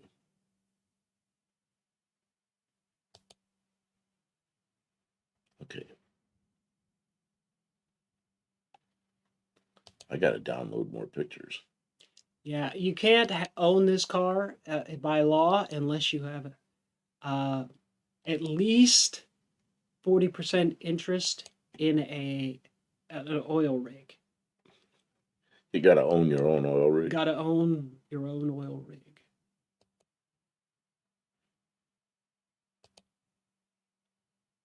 Mr. Burlock says he knows an anti-ping fix for you. Oh, It is the inline 6200. so what's his fix? Yeah, I know. You take the distributor and loosen it up and go a little bit. And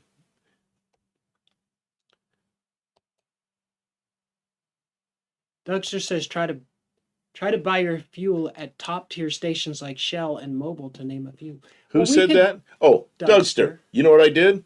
I went to a Shell station because I wanted to go to a top tier station, and I bought Shell Premium, and that's exactly what I put in it. We could go up to the Marathon station up on is it Wilma Rudolph and get the ethanol free fuel. Yeah, there's. Would that help with the ping? Well, I don't know. It depends on what the octane is on it. Well, I think it's just regular. Oh, I don't know.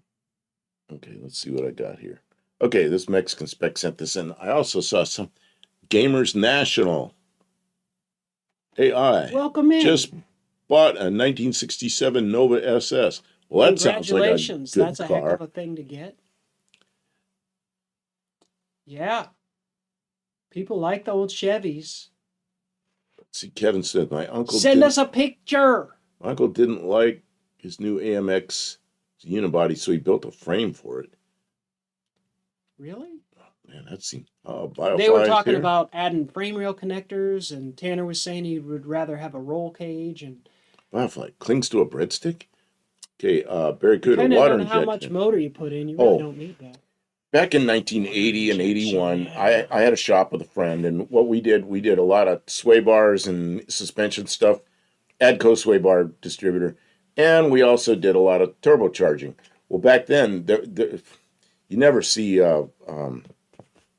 intercoolers. So what we did on all those cars is we put a big old tank of water somewhere, and we had water injection, and that kept everything from rattling. You could run quite a bit of boost. But the downside of that is when you start you run out of water, and then the customer complains, this thing started pinging. Well, did you check the water in the water injection? No. Well, look at it. And they get like 2 or 3 tanks of gas, and they run out of water. So yeah, every time you put gas in it. Oh, I see. How do you send in photos? Okay. Yep, there you go. You could send photos to that. buffdelcampo@gmail.com. We'll get them right away during the live stream. Hopefully, And this generally. Please include your screen name with emails so we know who you are, because we don't necessarily want to. I don't want to read. Email is not the same as their screen name. I don't We want to wanna read read your name your unless real you name. unless you give us permission to do that. So just try and include that with an email. Olive says, awesome about the Nova. Yeah, that's a major purchase for most people. To get a 67 Nova in any condition. Yeah, Faith, you still here? Do you know you left your camera on Doug's live, and Doug shut everything Dougster, down? when you end the live stream, you got to boot everybody You out. got to boot everybody out before, because she kept your live stream going for I don't know how long. And she was just in there talking and laying in bed, and I don't know. I left, but she was still going. And there were still quite a few people in there listening to her. So I don't know if that cost you anything. Dr. Art's Hot Rod Rehab is here. He says, hello all, don't buy a brown car. His car is brown. What are you trying to say? Don't buy a brown car. I don't know. He doesn't own a brown car. Boy, that's a beautiful green bug. Who sent that one in? Mexican Spec. Is this one that he has This for is sale? one Mexican Spec has for sale. Guys, if you don't know, Mexican Spec sells Mexican cars. He has the stuff to, if they're of a certain age, they can be imported into the United States. They probably have never had rust on them, and a lot of them have been beautifully and lovingly restored for a price that you might not be able to find very easily in the States. So you should check Mexican Spec out, and we're going to look at some cars. This one's a 1970 VW Beetle. Dean Stevens says, I'm just reading there, but I caught something. He said it's 81 Mustang had, talking all this stuff, but he says that it ran on 91 octane, and it's the motor method plus the research method divided by 2. I didn't know you did that. That's really good to know because that's what we do here. And so your octane is the same octane. It's exactly the same as ours then. My Mustang was 8.4 compression before I added the higher compression. Yeah, and mine, and Dean's the one that talked me into using the shim gasket and reusing it. So glad I did that. But yeah, whatever we buy, what do we buy? Like 87 octane or something? 86, whatever it was at that cheap station. And as soon as we put that in there, it started rattling. So, and it only rattled like going up a hill with my foot in it, going like 75 miles an hour. So But when we got that car, we have never checked the timing, and somebody has put a different engine block in that car. But you changed the timing on it. I don't know if I've ever adjusted the timing. Yeah, I thought you did. No, I don't know. We'll have to go back and circle around and see what we have. Because I don't remember what the initial timing is supposed to be. I don't remember what the total timing is supposed to be. Dr. Car salesman says, Did you take it in... Did you take it in the brown for a discount? I was in his live and he said that, and I thought it was the funniest thing. And then that's really wrong. Firefly says shim gaskets have their place. I'm so happy I used those. Well, first of all, I bought a gasket from... Second time I bought a gasket from Rock Auto, and the composite gasket, head gasket. And it's stupid people. They fold them in half and put them in a smaller box. So they ruined it. And then it's happened more than once. It's happened more than once from Rock Auto. So then Dean Stevenson talked me into using the shim gasket, and I just cleaned it all up real well, sprayed that copper coat all over it, and put it on. Man, does that work well. And I'm really glad I don't have that thick gasket on there. Mexican Spec says it has the weird lights you YouTubers use. You know what? I think it looks really cool, but I don't really think that looks really cool. But I think that the grills on the headlights look cool, but I would bet that just obstructs the crap out of your beams. So it probably isn't very practical for actually, and I don't know why did they put the bird? What does the bird mean, Mexican Spec? And also, I wanted to ask about this color. Did they make a car like new in this color? Or is this a repaint? A vibrant colored repaint? I don't hate it.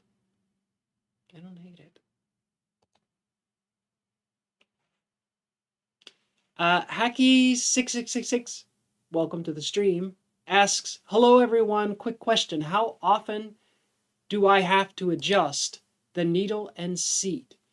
You should not have to adjust it very often. Once you have it set, you should probably not have to adjust it again until you rebuild the carburetor.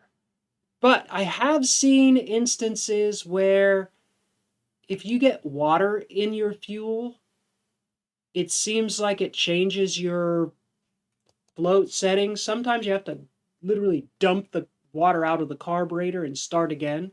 So if you have contaminated fuel, it'll mess up your float setting. And then if you change the fuel pump on your car, say your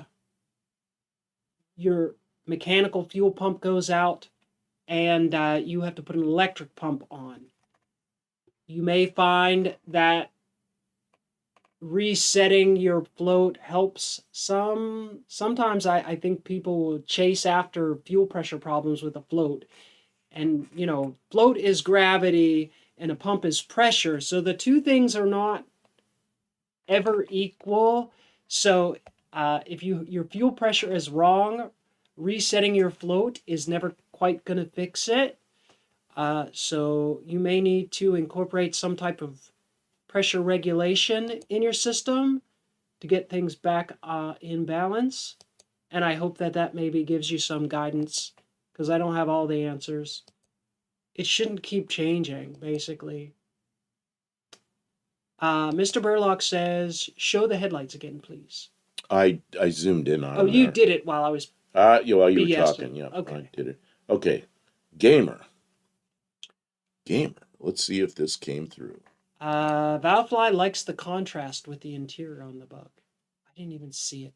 It was red and green. It was. Just, Oh, neat. let me go back. I'll show it because yeah, you didn't. You were looking. I was staring at the chat. Yeah, there. See. Oh wow! That is very Mexican looking to me, because like Vibrant. Yeah, you see those colors together in Mexico. So I would not pick that off a color chart, but it's kind of cool. it is pretty nice, and they did a nice job. I wouldn't change it if I got the car, and it's a really nice steering wheel. Somebody did a really nice restoration on that car. I'll bet you they want more money than I can afford, but it looks really good. It looks like somebody really went over that car. And then I hope it finds a loving home. now we're back to Gamer National. He just bought a 67 Chevy Nova. Wow! Wow! Congratulations! You must have saved for forever. I'll bet you've been dreaming of a car like this for a really long time. And there's more Mexican pictures. Spec says, and they know it. They want a lot for this one. I mean, I can see why they would want so much for that green Volkswagen. It looks like it's very done.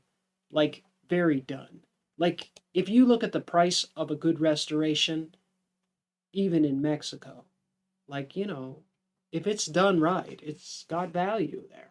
You can't deny it. Hippie Long says, that's a great, great car. 66, 67 Nova. Yeah. Boy, I hope he comes back and we get to talk about his car more soon. What are these other Gamer pictures? says he signs this. Okay. I don't know if I want to read his name because he may not want me to, but he says, lead technician, Sizemore IT, your local IT and telecom experts. Oh, cool. And it's okay. He didn't say where. It doesn't say where he's from. There, does it? Somewhere in Virginia. He says Harrisburg, Virginia. Okay. I could believe that from the photos. Which car? What kind of car is this? It's a 72 Le Mans. Oh, so he has a collection of cars. Danny Boyd says it's a Le Mans Sport. What is the difference about the Sport? It's a trim package, I guess. Mexican Spec says he had a Le Mans like this, but his was a four-door, but it ran great. This one is a soft top convertible. Convertible. Boy, that's a nice looking convertible. I like that. Oh, look at this. That one's right up Del Campo's alley. He likes it. He would buy that. Well, I don't know. I have appreciation for stuff like that. Heck yeah. Man. Gamers National says it's just my stamp from my company employee. Okay. That's okay. That's okay. See my I really like stuff like this. I don't think you'll get in trouble for showing us your cars on the internet. We promise we won't snitch. Yeah, that's a nice wagon. He loves wagons. I like wagons. That's nice looking. Wow, we'd love to hear more about your car's stories with and time. I really like these when they have the windows up on top. Oh, what was that called? That window up top. Well, it depends if it was a Buick or an Oldsmobile. What did they call them? The Vista Cruiser was the Olds. Okay. And I don't remember what the Buick was called. Firefly says Torino wagon. No, it's a Buick. It's a mid-sized Buick. I can't think of what that's called. Buick. Is there a name on this? Gamers National says it is a super sport. Sport wagon. Sport wagon is with Vista Cruiser was the Olds and Sport wagon was the I would have Buick. thought the Sport would have been like a two-door wagon. They quit doing that. That's fair. When was the last mid-size A-body GM two-door wagon? And 1964? Gamers National 1965? says it's called a bubble top. Is that Buick does the bubble top? The Vista I don't know. Cruiser I is think- Olds, says Danny Boyd. Yeah, I don't know. I thought like bubble top is a just some slang. I think. Okay, let's see what else. I got a bunch more to download, Kim. I got a lot to download, so Uh-oh. you're gonna have to. Buck Del Campo is suddenly swamped with downloads. Thanks, guys, for sending pictures. It keeps the topics coming. It makes the show move. Hopefully you guys are entertained visually by the stuff that we're doing. Yeah, it would be a lot more work if we had to come up with a couple hours of entertainment all alone. So Whoa, the what fact happened that you there? guys are willing to participate, it means everything. It's a community show. We depend on you guys. So we thank you. This is a Mexican spec entry. Look at those wheels. I don't know. They're okay. Yeah, you just don't usually see that on a pickup truck. Well, yeah, they must have not had wheels they liked. Does Mexican Spec like those wheels? I bet he doesn't. I bet you he'd rather see. He likes everything stock. Yeah. Yeah. They look good though. Somebody wanted to dress it up, and it's got the nice Ford tailgate on it. Heavy duty, ready for heavy duty service. Got Oh, Dr. Go's here. Hey. the full class whatever hitch ready there. I wonder if it's wired for trailer lights. Oh, Mexican Spec says this is a U.S. spec truck, but in Mexico. So this is one that was imported into Mexico, but now it's available in Mexico. Oh, is it maybe a V8 then? The grill looks different. It looks really strange. Looks like somebody blacked out the grill, but then behind the grill, it's not blacked out. And it's an automatic. A lot of Mexican stuff has manual transmissions. Mexican Spec. No, I don't like clown wheels. He really Yeah, hates them when he starts calling Danny them Boyd names. says those wheels are awful. I didn't say I liked them. I said that's unusual. They are unusual. Those modern tire sizes, though, it's probably easier to buy a good set of tires because the rims are bigger. So there are bonuses to the questionable wheels, but I like the truck. Yeah. I mean, it's a nice older truck. Let's get a What do you think? What Ford motor would that be? in 352, 1970? 352, 390, 428. I don't know. Somebody I put don't think it it's in a there. 428. Well, it could be any one of It'd be those. bigger. It'd be bigger. Than a 428.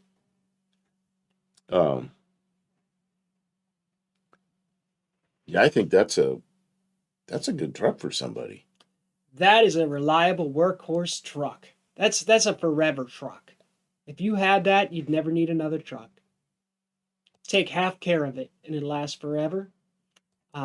It's in Mexico, so there's probably no rust. Probably no rust ever, although it looks like somebody has done a repaint under the hood. And like you could see there's some mild modification. Whatever that thing is in the air cleaner, some kind of PVC Oh. thing. Yeah, I wonder what that is. They made some mild modifications. But simple enough. And we'll go on with this next one. Buddy Carfano wants to know what the hose on the air cleaner is for. You don't get to know, buddy. You don't get to know. It does stuff. Stuff. Secret stuff. That's what makes it get 100 miles per gallon. Oh yeah, I always forget about the 360. I had a 59 Ford station wagon that had a 360 in it because I had a core that was a 360, so we built it and put it in a 59 Ford. Ran fine. Didn't belong in a 59 Ford, but it bolted right in where the 352 had been. Richard Petty. So this is another Mexican spec car.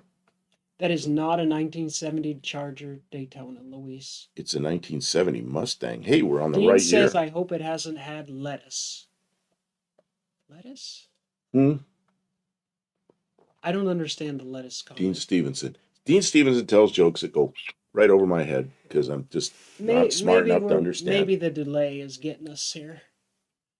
Valfly says the hose is a bit distracting. It looks like it must be some type of drivability modification. Like a PCV system know. that somebody added. Olive said something to do with potentially some kind of preheat kind of. I don't know. Yeah, and they cut the hole under the hood so it would fit. it's it's interesting, like side quest to figure it out, but in the grand scheme of things. Ford Roll says 360 was a factory engine. Yeah, it was, but it just wasn't factory in a 59 Ford wagon. But I had a core and just built it and put it together and put it in the car. What I used to like to do is take a 390 and board 80 thousandths and use 406 pistons in it, and then it was a 406. Although a real 406 had a different crank, had a what do you call it, a forged crank. But I used the cast 390 cranks, but it's still 406 cubic inches, and we run the compression way up, and those things will run, man. We just tell everybody it was a 406. So, Mexican Spec says this is a Mach 1 hood on a coupe. And that's Mexican. Oh yeah, that's Mexican Spec stuff. Oh, somebody put lights back there? That's a sweet looking car. It says 351. What is it, a Windsor?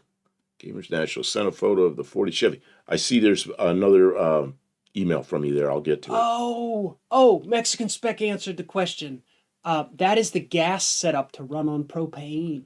Oh, it's a propane. Okay. I see. It's a propane truck. John Bossum's here. I don't know if there's any advantage whatsoever to run propane, but that explains it. Somebody was running the truck on propane. That's a thing you can do. And there's your 351 Windsor. Looks pretty nice. You know what, though? The good thing about running a truck, about buying a vehicle that was being run on propane is like super high octane and super clean. So the inside of that engine is probably friggin' spotless. We have a propane setup. We do have a propane setup. We've never used it. We got it from Uncle Tony. But the inside of that engine is likely to be spotless because you don't get carbon deposits or anything like that. And you probably have no ping or anything like that ever. You can run the timing way advanced. You can run super high compression. So if you swap it, you could either run it on propane or swap it back over to gasoline. And you're probably starting with an... Right, Oh. Valfly says propane won't soil your oil with crap. Yeah, you won't. It'll look like it was just built, depending on how long it's been running on propane. Danny Boyd says Windsor if it's 2-barrel or Cleveland if it's 4-barrel. I think. Well, that one's obviously a Windsor, but I'm guessing that's a 4-barrel intake. So, somebody put that together. So it's pretty nice looking valve covers. Mexican Spec says the advantage is a liter of propane is a fraction of a liter of gasoline. Oh, so I don't know what the Mexico, conversion is, but it's okay. So maybe that's a Mexican thing. And there have been people that complain. Oh man. Well, where do you get fuel? Well, you have to think ahead a little bit, but honestly, you can get propane fills in a lot of places, like a lot of places. Maybe not downtown in the city, but if you use your head a little bit, you can get propane. Kevin says don't have to change the oil as much with propane systems. I would think they run cleaner overall. What is this? Senior and Sons says I bet it can run on either fuel. Well, with a carburetor swap, it could probably run on either fuel. Because the propane system replaces the carburetor with a fuel pressure, with an air pressure regulator thing. It's not like you can just run on either one, but you can set it up to run on either one. But if Mexican Spec is right about the cost of propane, then it might be worth it just run on propane all the time. And this is... Kevin says propane would be a pain in cold climate. Okay, is that like a starting thing? Is it hard to start on propane? Well, you got to get it warm enough that it's not liquid going into the carburetor. Robbie's here. Good evening. And this is another picture from what was it, Gamer Trying to Luis, remember. he's okay. He had a cold all week. Oh, I'm still not. I'm not up to. I'm Yeah, not up to snuff yet. we'll take it easy on him.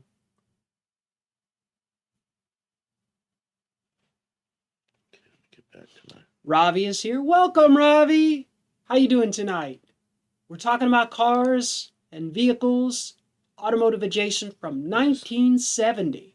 I haven't seen very many foreign model cars. It's all been American muscle cars. So if anybody has a last minute thing they want to send in that's a foreign car, and we did see a couple of prototype cars.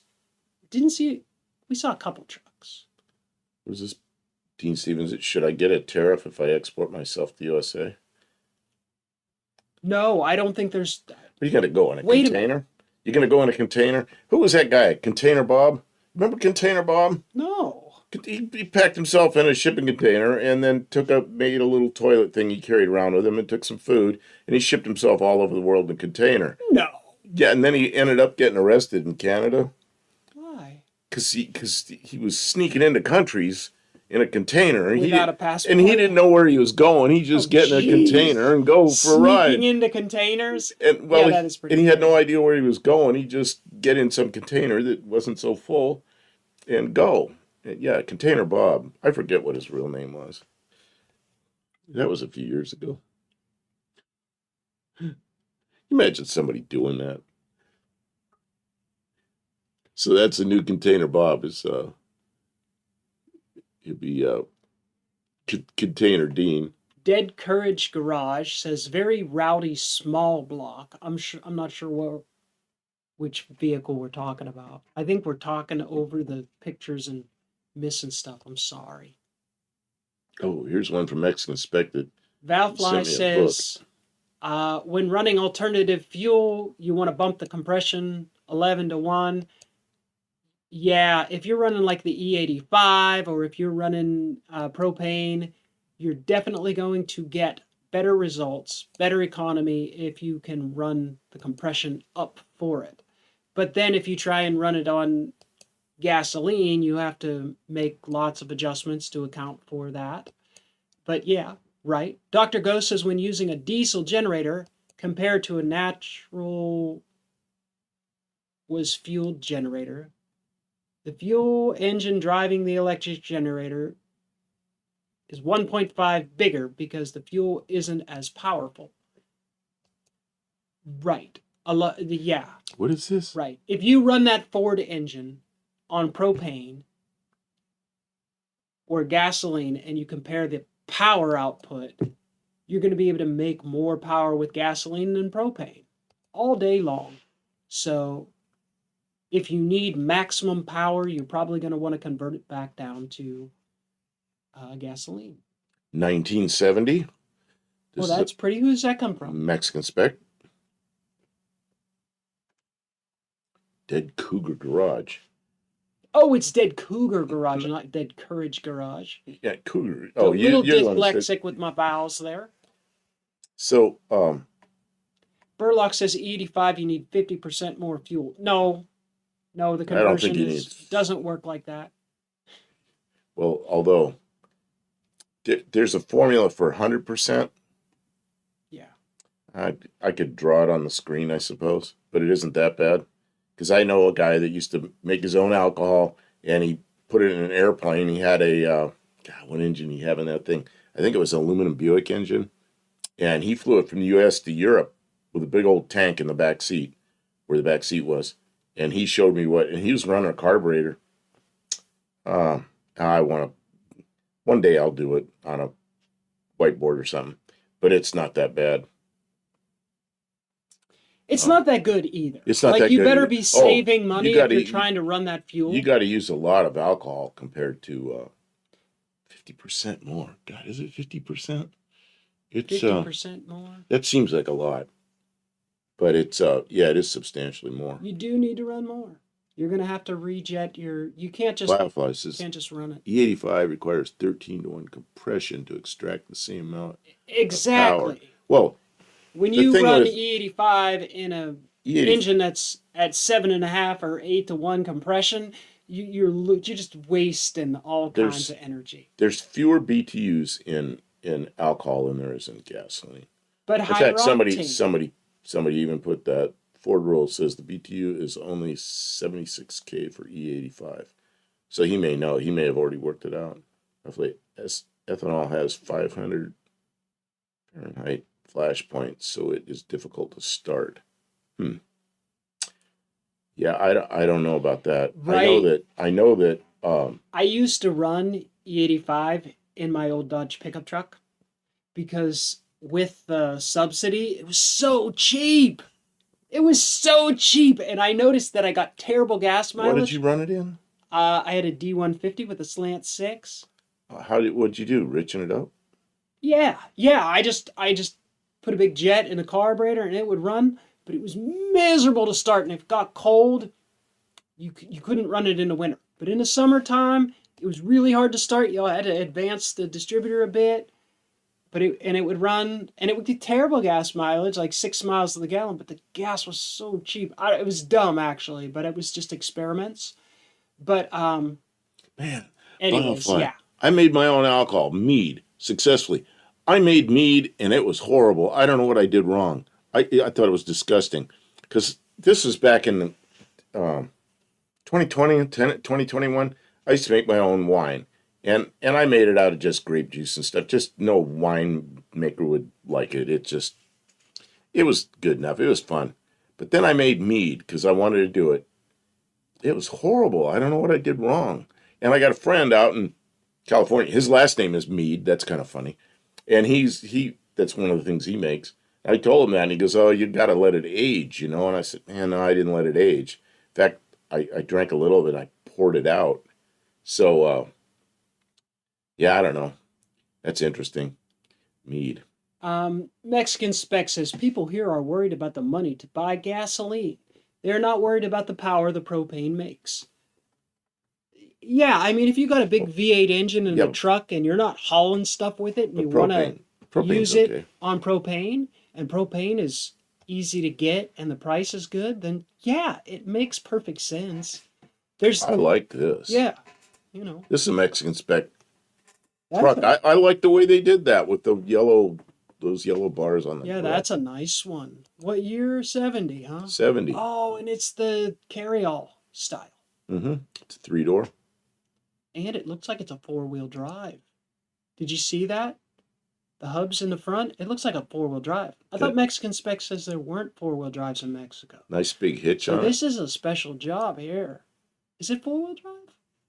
Don't know. It sure kind of looks like it, but I don't know. Maybe an interior picture will tell us.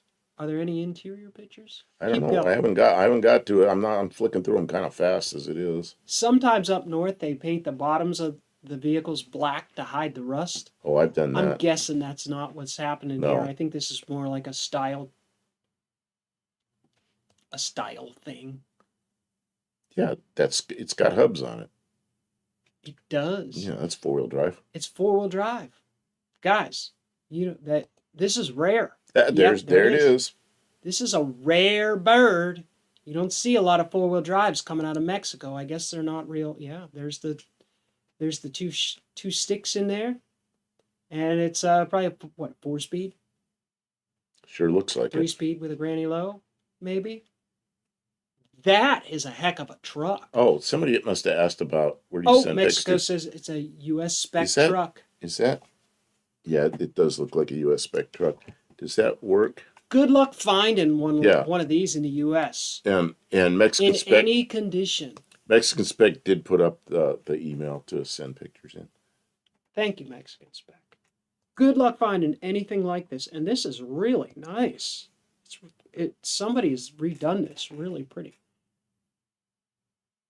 And it's all set up for whatever radio you want. That's right. Look at that. That's pretty nice, man. Yeah. I For don't want 1970? Does it have collision detection system? Does it have a LiDAR system? No. No, it doesn't. Does it have air conditioning? No. Junk. I would never drive a vehicle like this. Ugh. Oh. Never. Well, somebody here that just put their Mexican Spec doesn't like the replacement gauges. Go back one picture so you can see the gauges. and I've got to go look for something else What's first. wrong? Well, I got some disconnect here on pictures. Who? Yeah, Danny Boyd says fermented honey. Yeah, I did that. That was not very good. Where is it? Who is it? Dead Cougar Garage?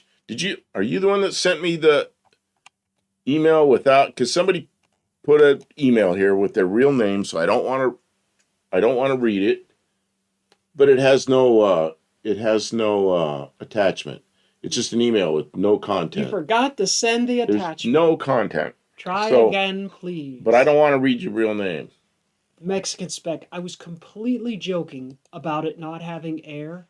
I mean, I guess it doesn't have air, but there's room for air. I'm sure the engine has power to run air. You can get like a vintage air add-on, and if you really need air. I was kidding. I was totally kidding. Everyone in this chat, everyone likes the old vehicles.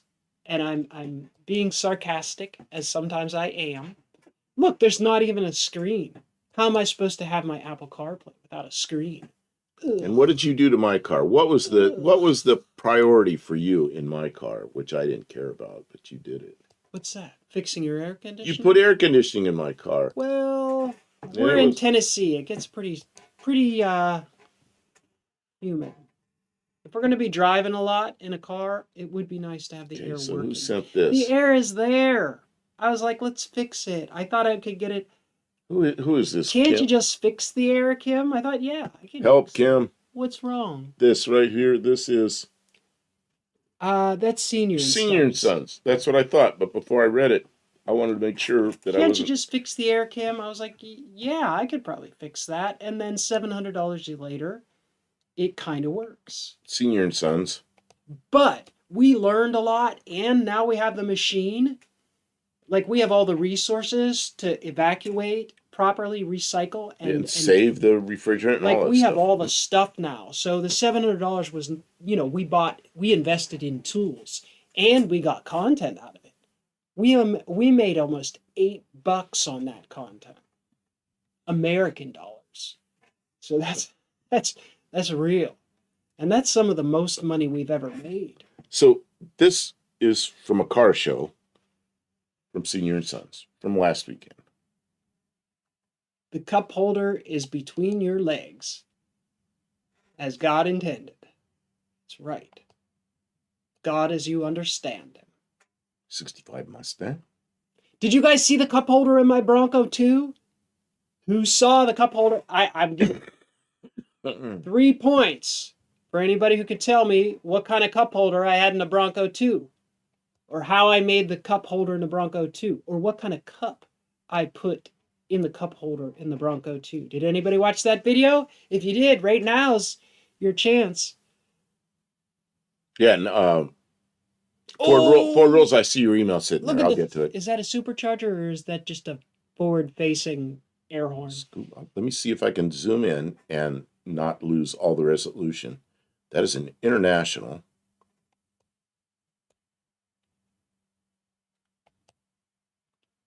Now, carburetor. It's a carburetor with a scoop on it. Pretty cool. You don't see a lot of Internationals anymore. I see them around, but, if there's anything left of them, people want good money for them. Oh, why did I do all that zooming in when we have that picture? Well, we didn't. It's a tunnel ram. What kind of motor is it? Is it a Chevy small block? Sure looks like a small block Chevy. Yeah. Yeah, that's a way to get there quick. 69 Chevelle. Man, it's so much easier to get small block Chevy parts, it seems like. Valfly says there is a trend for people using pure electric add-on air conditioning. It's a 60 amp electric compressor. It's a crazy alternator load. I think from what I see, I think though, even if you have to upgrade your alternator and some of your electrical system, it might be a cheap way to get there, right? Because That is a pretty good load, and that's just one item. yeah, but I remember you can get a 100 amp alternator, I remember my 64 and if you're Ford. not running the air conditioner, it doesn't cost you anything extra. I don't remember what the generator was, but I went to the biggest alternator at the time was 55 amps. That was then in the 70s when I built that Yeah. car. I couldn't have done that then. I had a hard time keeping up with the lights on that car because I had aircraft landing lights and the high beams, you know.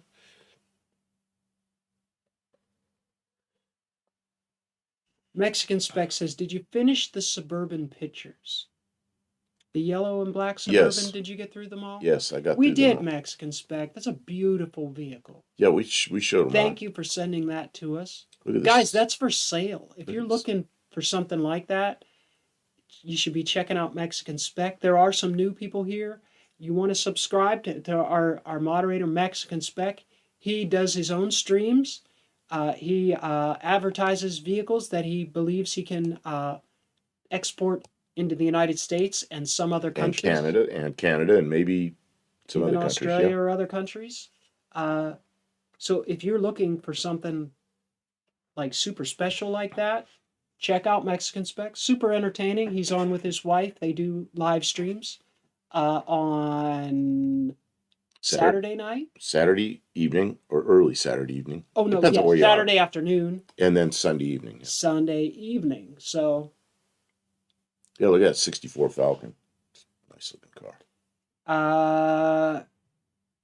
Courage Garage, Courage. I'm gonna say Courage. I'm just gonna say Cougar. it because otherwise, Cougar. yeah, but it sounds bad. Why is it? Oh, why? I'm calling you Courage Garage until your name changes. You just gotta get you to His change says your his name to email Courage. crapped out. His email crapped out. Yeah. How'd Get that it next happen? time. Get it next time. Oh, we'll be here next week. We're yeah. here every week. We only We do do the picture shows on We Tuesday. do the picture shows on Tuesday night. On Thursday night and Saturday night, we're in the shop. We're in the shop. We're welding and We're at cutting a different, and we don't have grinding. the green screen. It's a little different format. So you may or may not like that kind of show. Check it out if you can. But yeah, come back next Tuesday to send us pictures. Kevin says, me needs a 56 T-Bird. Who's this? Where? Who? Where? Oh, Kevin Smith. yeah. I wish I had a 56 T-Bird. I like the dash on the 57 better, but the 57, the tail end's kind of long. But yeah, I wanted one of those since I was 16 years old, and it's just always been a little bit too far out of my price range, you know.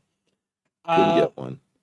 Mr. Burlock says the rotary guy, Rob Dom, has 200 plus amp alternator, but I've heard you can run 2 alternators. You can, okay? And so I guess the thing to know is if you want to run an all electric air conditioner, you might not be able to run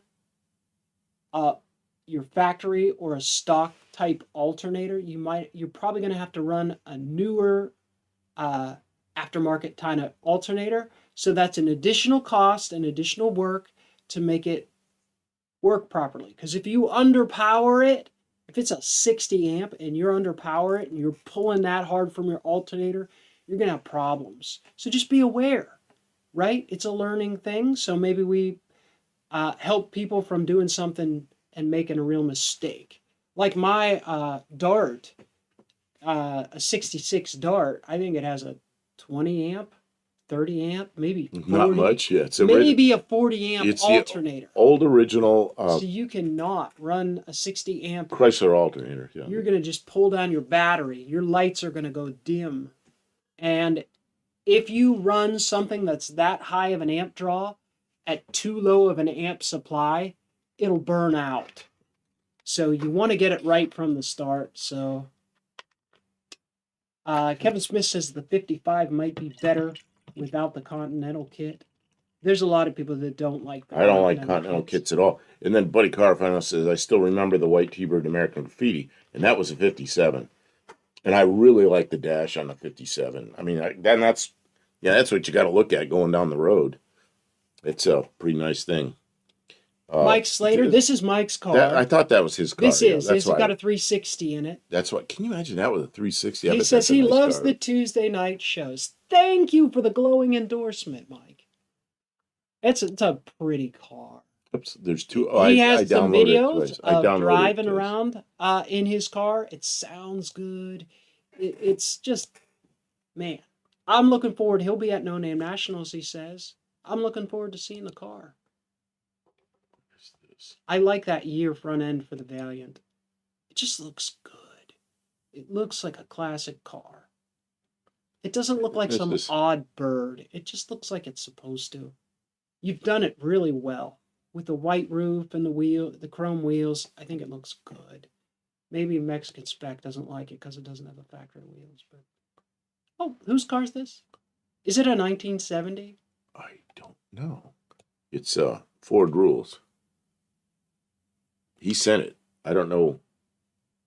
He says, don't know the year, so I assume it's not his car. And he says, car like in China Syndrome. China Syndrome. Did you ever see that movie? No. The idea of the China Syndrome is when you have a meltdown in a nuclear power plant, it melts all the way down through to China, which is ridiculous. But, yeah, it was a whole anti-nuclear movie that was a big deal at one time in the 80s. But anyway, I guess they had one of these in that movie. I don't know. I remember the movie. They took that, they filmed that in I think in a water treatment plant or something in Los Angeles, I think. Ford Burlock says, in a four-wheel drive vehicle, I propose using the takeoff to drive a AC compressor. That seems like lots of extra. If it was a good idea, somebody would be doing it.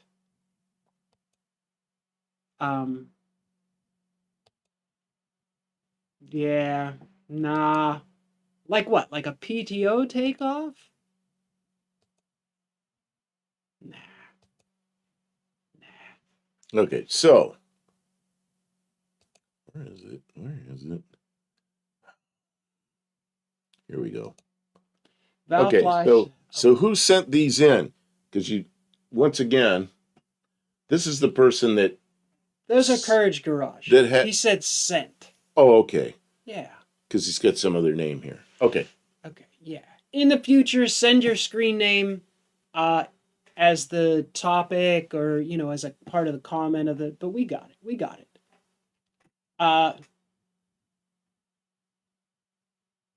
Firefly, I haven't seen China Syndrome in ages.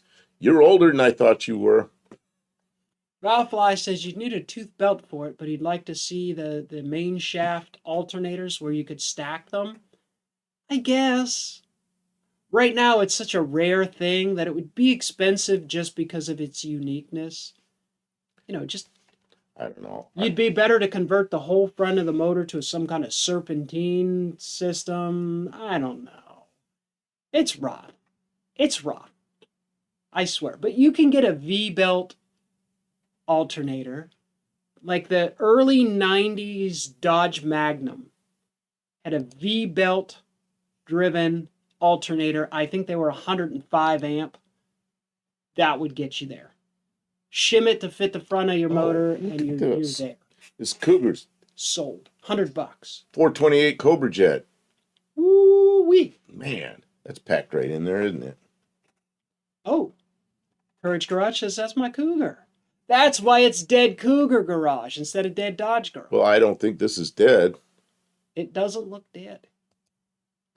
It's a 69 Cougar. I had to look at the front end to see which year it was. 69. 69 and 70 are very similar, but the 69 had a different grille and nose on it, so I recognize that.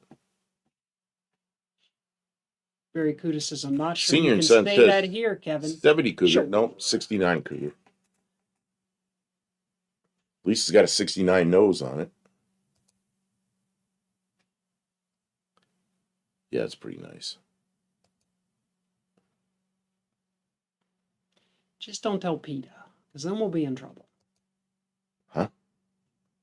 No Cougars were injured during the making of this video. Kevin says, which word? Yeah, I don't know. Any word at random could be considered a problem. See, the 70 Cougar, very similar, almost the same body, but it had like a little, right in the center, it had a little grill that kind of wrapped around, and the side grills were shorter, but it had that little nose wraparound grill on the top. And as soon as I saw that, I knew it was 69. Valfly says, my wagon has a 140 amp alternator, so I'm good. Excellent. You know, just don't try and run it through the radio wiring or pipe it through a circuit that's on the amp gauge. What are you If talking you're running about? a 60 amp air conditioning, electric air conditioning, you know, like if you're not sure how to do it in a safe and stable sort of way, maybe consult with somebody who has some education or expertise in automotive electrical wiring so you don't burn it down, right? Because it won't be cool and comfortable cruising in the summertime if you burn it to the ground. So maybe get some help if you're unsure, right? It's always better to take a little extra time and consult with somebody who knows their stuff. Valfly says the really high output alternators are on Dodge minivans. All those accessories and power sliding doors. Yes, potentially. Yeah. The thing with that is a lot of them went to serpentine style belts, and the older cars had the V belt setups. So And here, Buddy Carfone sent this in. There's the 70 Cougar that I was talking about, that grill that wraps around from the top of the hood. Well, you can't see it real well because of the black stripe, but that's a grill in the middle. I really like that. that's cool. Oh, you can see them down below. The ones down below have that grill, that little grill that wraps around. Be a hot cougar? I mean, I don't know. Maybe. Yeah. I don't want to be a dead hot cougar though. Jeez. Here's another 1970 car that Buddy Carfano sent in. Pantera. De Tomaso. De Tomaso. De Tomaso. Pantera. You know what? That does look a lot like the AMC. Dead Cougar Garage says it looks like a fang. That looks a lot like that AMC. Did they maybe work together? An AMC? Remember that AMC 3 that we were looking at? The AMX3. No, they didn't AMX3, They didn't work on that together. But it looks like it. It looks similar.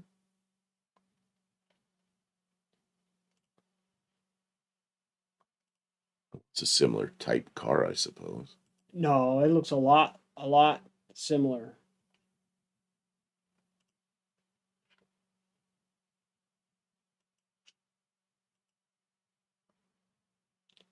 Okay, there it is over there. Okay. And then, bam. Telling me there's not. It's a similar type car. They're both Spies. mid-engine sports cars. Spies.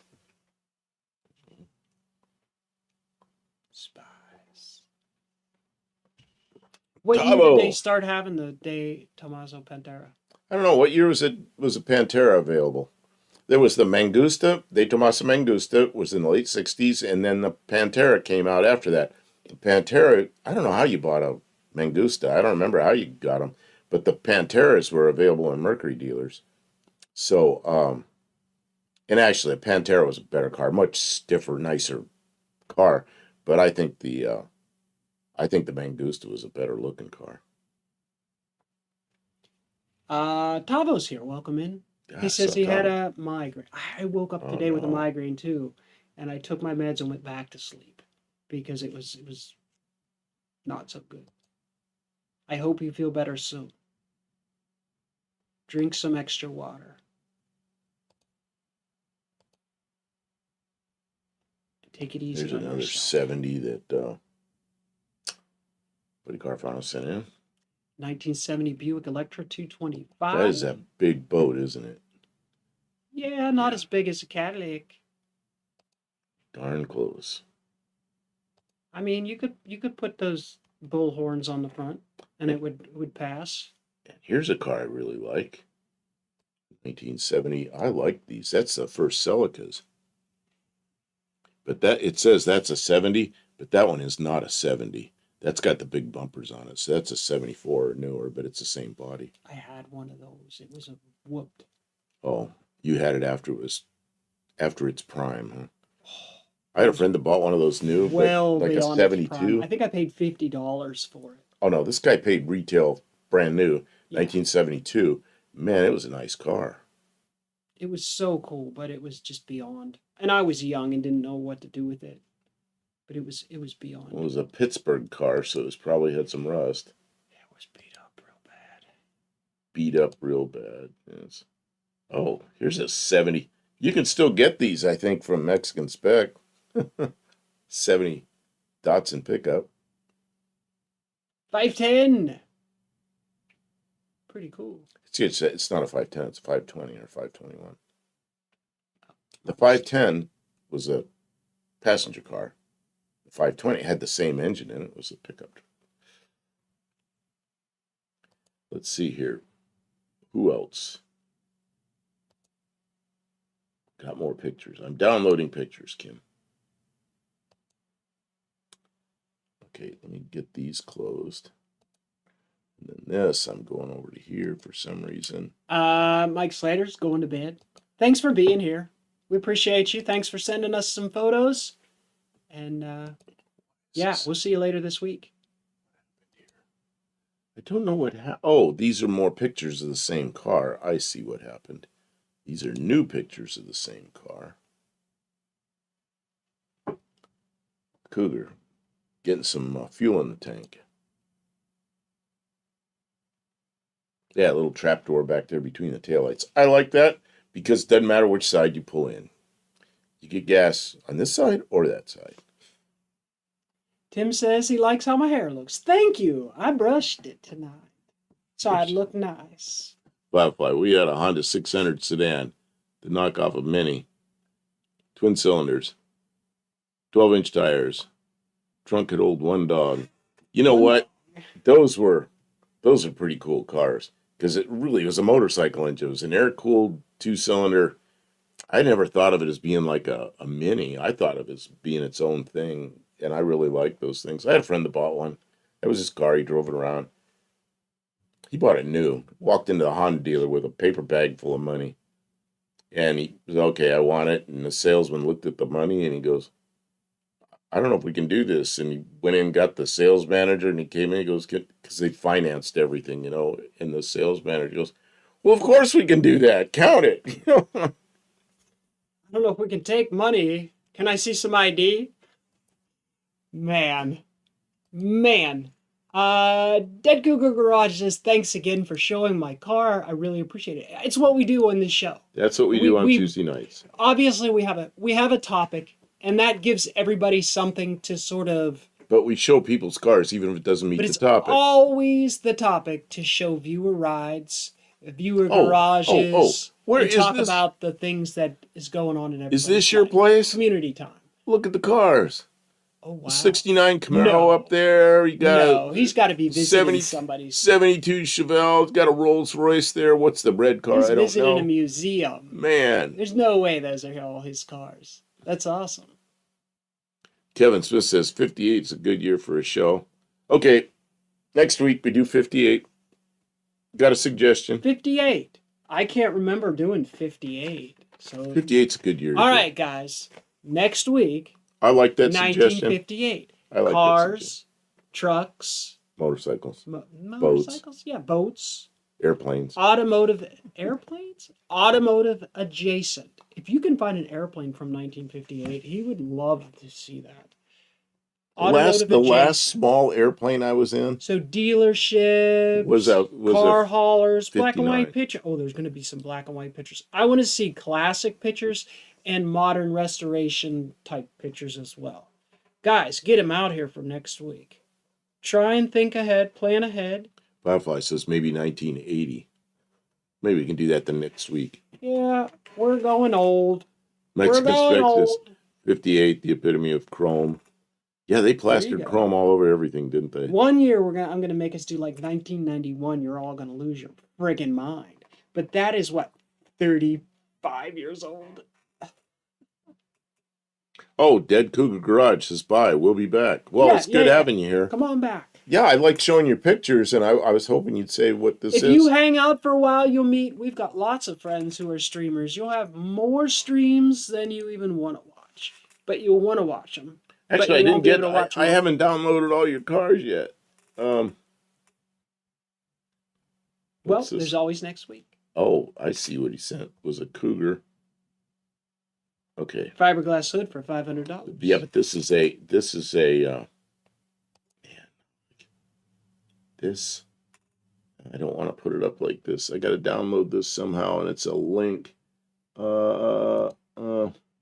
Kevin says check out Abella Express if you love semi trucks on YouTube. Okay, there's your referral for that. Tabo says 1941. 1940. That's because he sent me a picture of a 1941. What was that? I showed it last week. 41 Pontiac. Remember, it was a 41 car from down under, and already did that. Let's see.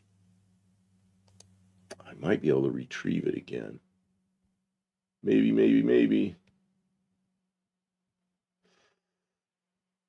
Man. Tabo says Pontiac. It is a Pontiac.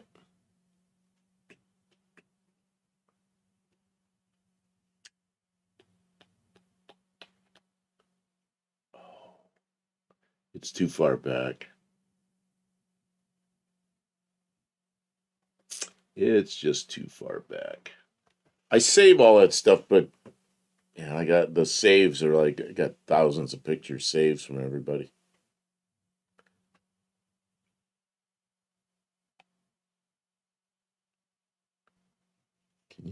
Can you click off the yellow thing, please? So I don't have to reach over there and do it. Thank you. Okay. What else do I have? I think that's all that I have right now in the queue. So we've been here 2.5 hours. Oh, what's this? Luis says 100 years ago. Pontiac, 100 years ago. Man, 100 years ago was. It was 100 years ago. 1926. Yeah. That's the year my father was born. Wow.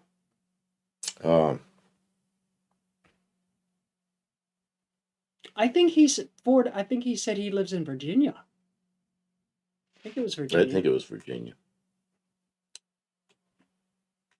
Buddy Carpana says 91 seems like last year, not 35 years ago. I know. In some states, cars from 1991 are considered antique cars. Not even just classic cars, but antique. It's time becomes distorted. Oh, he says in Ohio. Dead Cougar Garage says. Oh, he's in Northwest Ohio. I'm sorry. You're in Northwest Ohio. Man, I had a job in Northwest Ohio for a while. I lived in Northeast Ohio, and I was running back and forth. I was over there building some airplanes for a guy in, I got to remember the name of it, Norwalk, Ohio. So I spent a lot of time in Norwalk, Ohio. And there's a drag strip there. The airport's real close to drag strip, so a lot of times I could hear the cars running, and I was over at the airport. And yeah, one of the guys, I worked for 2 guys over there. One of them was in Norwalk. The other one was he lived out in the country, but he was a doctor in Toledo. So yeah, I kind of know the area. But I lived in Geneva on the Lake, Ohio for 15 years over there.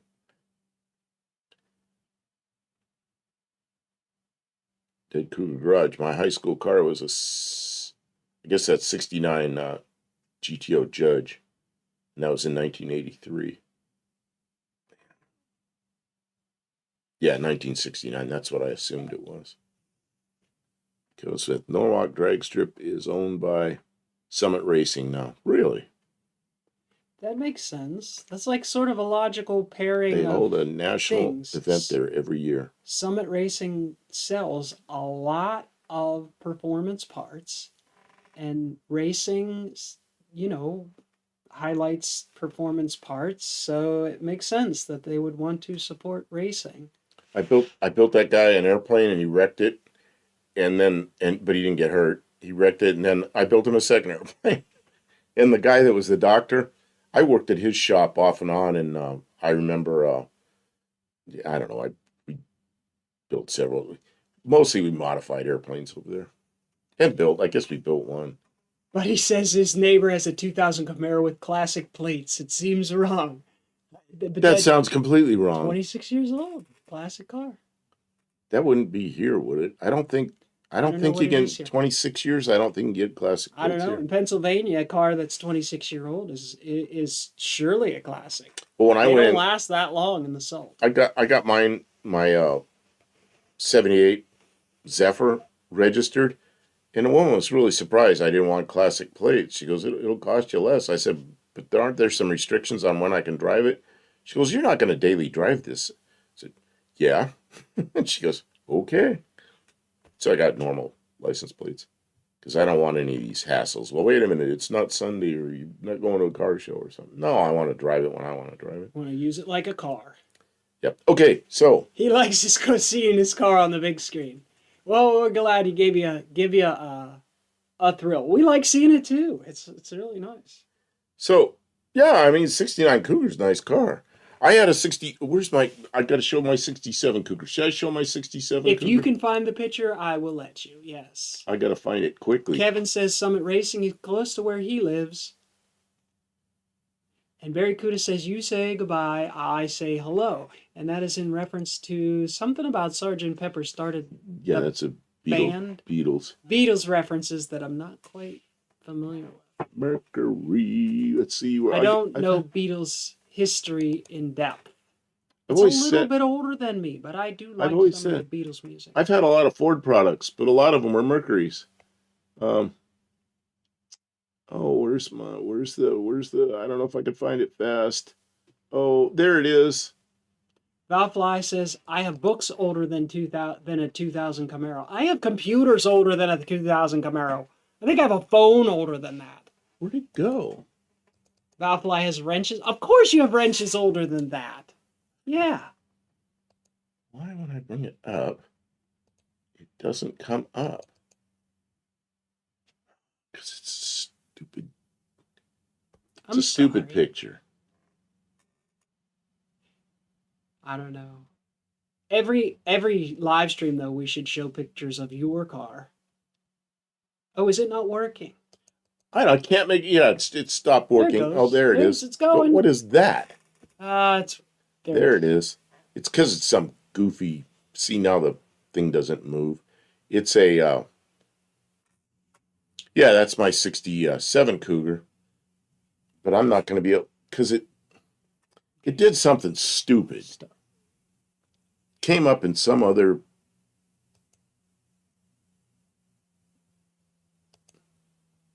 Okay, that's good enough. Okay, can you flick to the next picture? See what it is? It's a TIFF instead of a JPEG. It's a TIFF, and that's why it's being stupid, because it opened some other program. Yeah, no, we're not going to do it tonight. No, don't do it, because what's going to happen is you're going to crash the computer trying to do this during the stream. You piece of shit! How do I close this? Oh, there's the other one. That's the engine. It's a small block Chevy in that Cougar. So, yeah,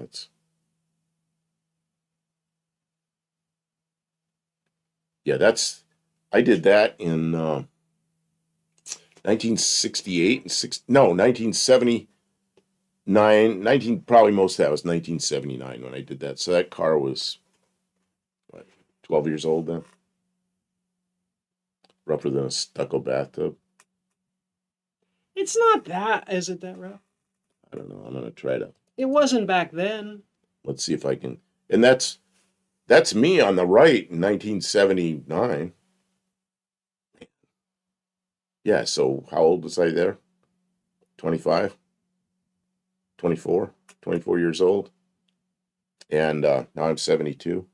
Buddy Carfano says he wonders if your Cougar is still around. It is not still around. The guy I sold it to, it was a three-way trade deal. And the kid that got it wrecked it. He got out of control, went through a center divider, and a big old Buick going the other way T-boned it, going the opposite direction, hit the passenger side. Man, he'd gone through a center divider, came out through all the bushes and everything, and a big old Buick going 70 miles an hour plowed into the side of it, destroyed it. It had a roll bar in it, so it wrapped the sheet metal around the roll bar. Nobody got hurt, but yeah, it's destroyed it, sadly. Kevin said it was only a used car then. That's kind of true, yeah. It was something. It was a hot rod, but it wasn't an antique classic kind of. And that car, Why it am I had doing this? 556 gears in rear end. It had a turbo 400 with a manual valve body that went first, second, third, reverse valve body. So it went first, second, third like that. So you pulled it towards you to shift. And, 556 gears in that engine, it was good for a half a block. It was meant for racing through town. Really stupid thing to be doing. But then my friend had a car that I ended up with was a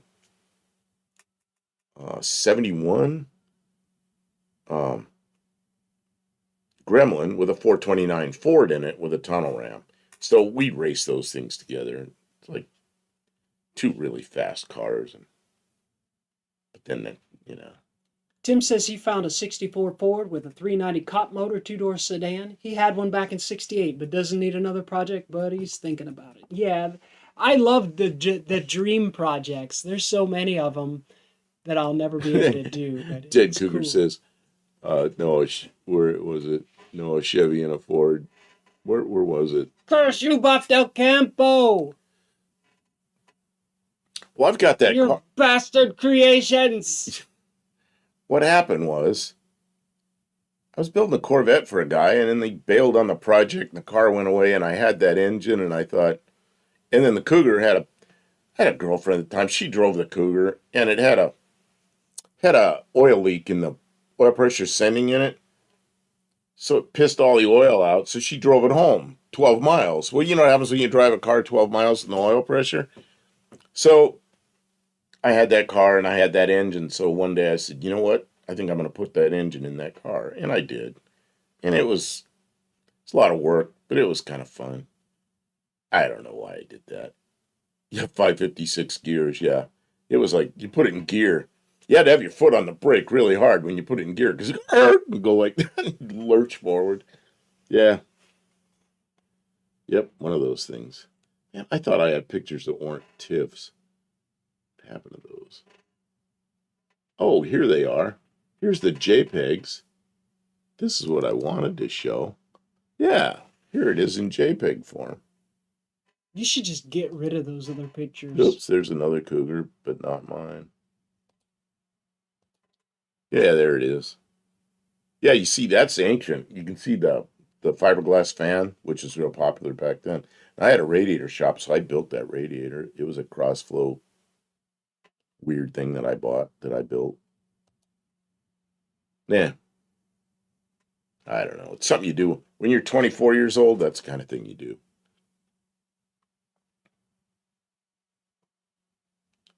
So, okay. Yellow thing. Yellow thing. Oh, YouTube wants us to run advertisements. It's trying desperately to get us to do an ad break. Can't find mine. And then here's my current car. That there. That looks Except like an older photo. that's an older picture because it's got different wheels on it and everything. Yeah. I should get all new pictures of I'm my car. surprised. Yeah, we have some nicer wheels on it. Is that when we got it? Is that a picture from in That Texas? is a car, and that's a picture of it in Texas when we bought it. Yep. We just got it.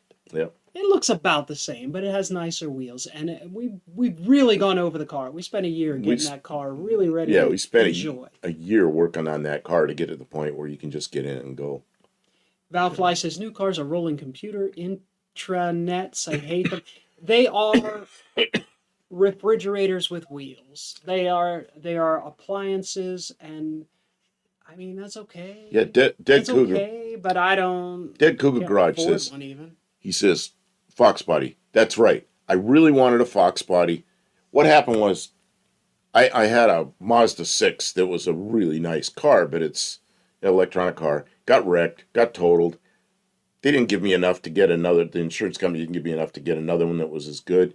So I looked for something older that was a car that I could work on and was simple.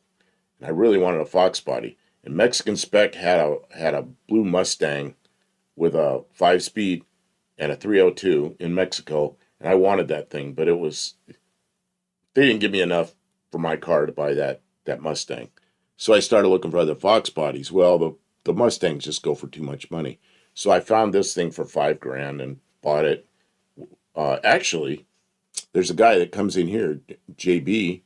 I didn't see him tonight, but JB is in Texas, and he found it and goes, "You should look at this." And I did, and we ended up going down there and getting it.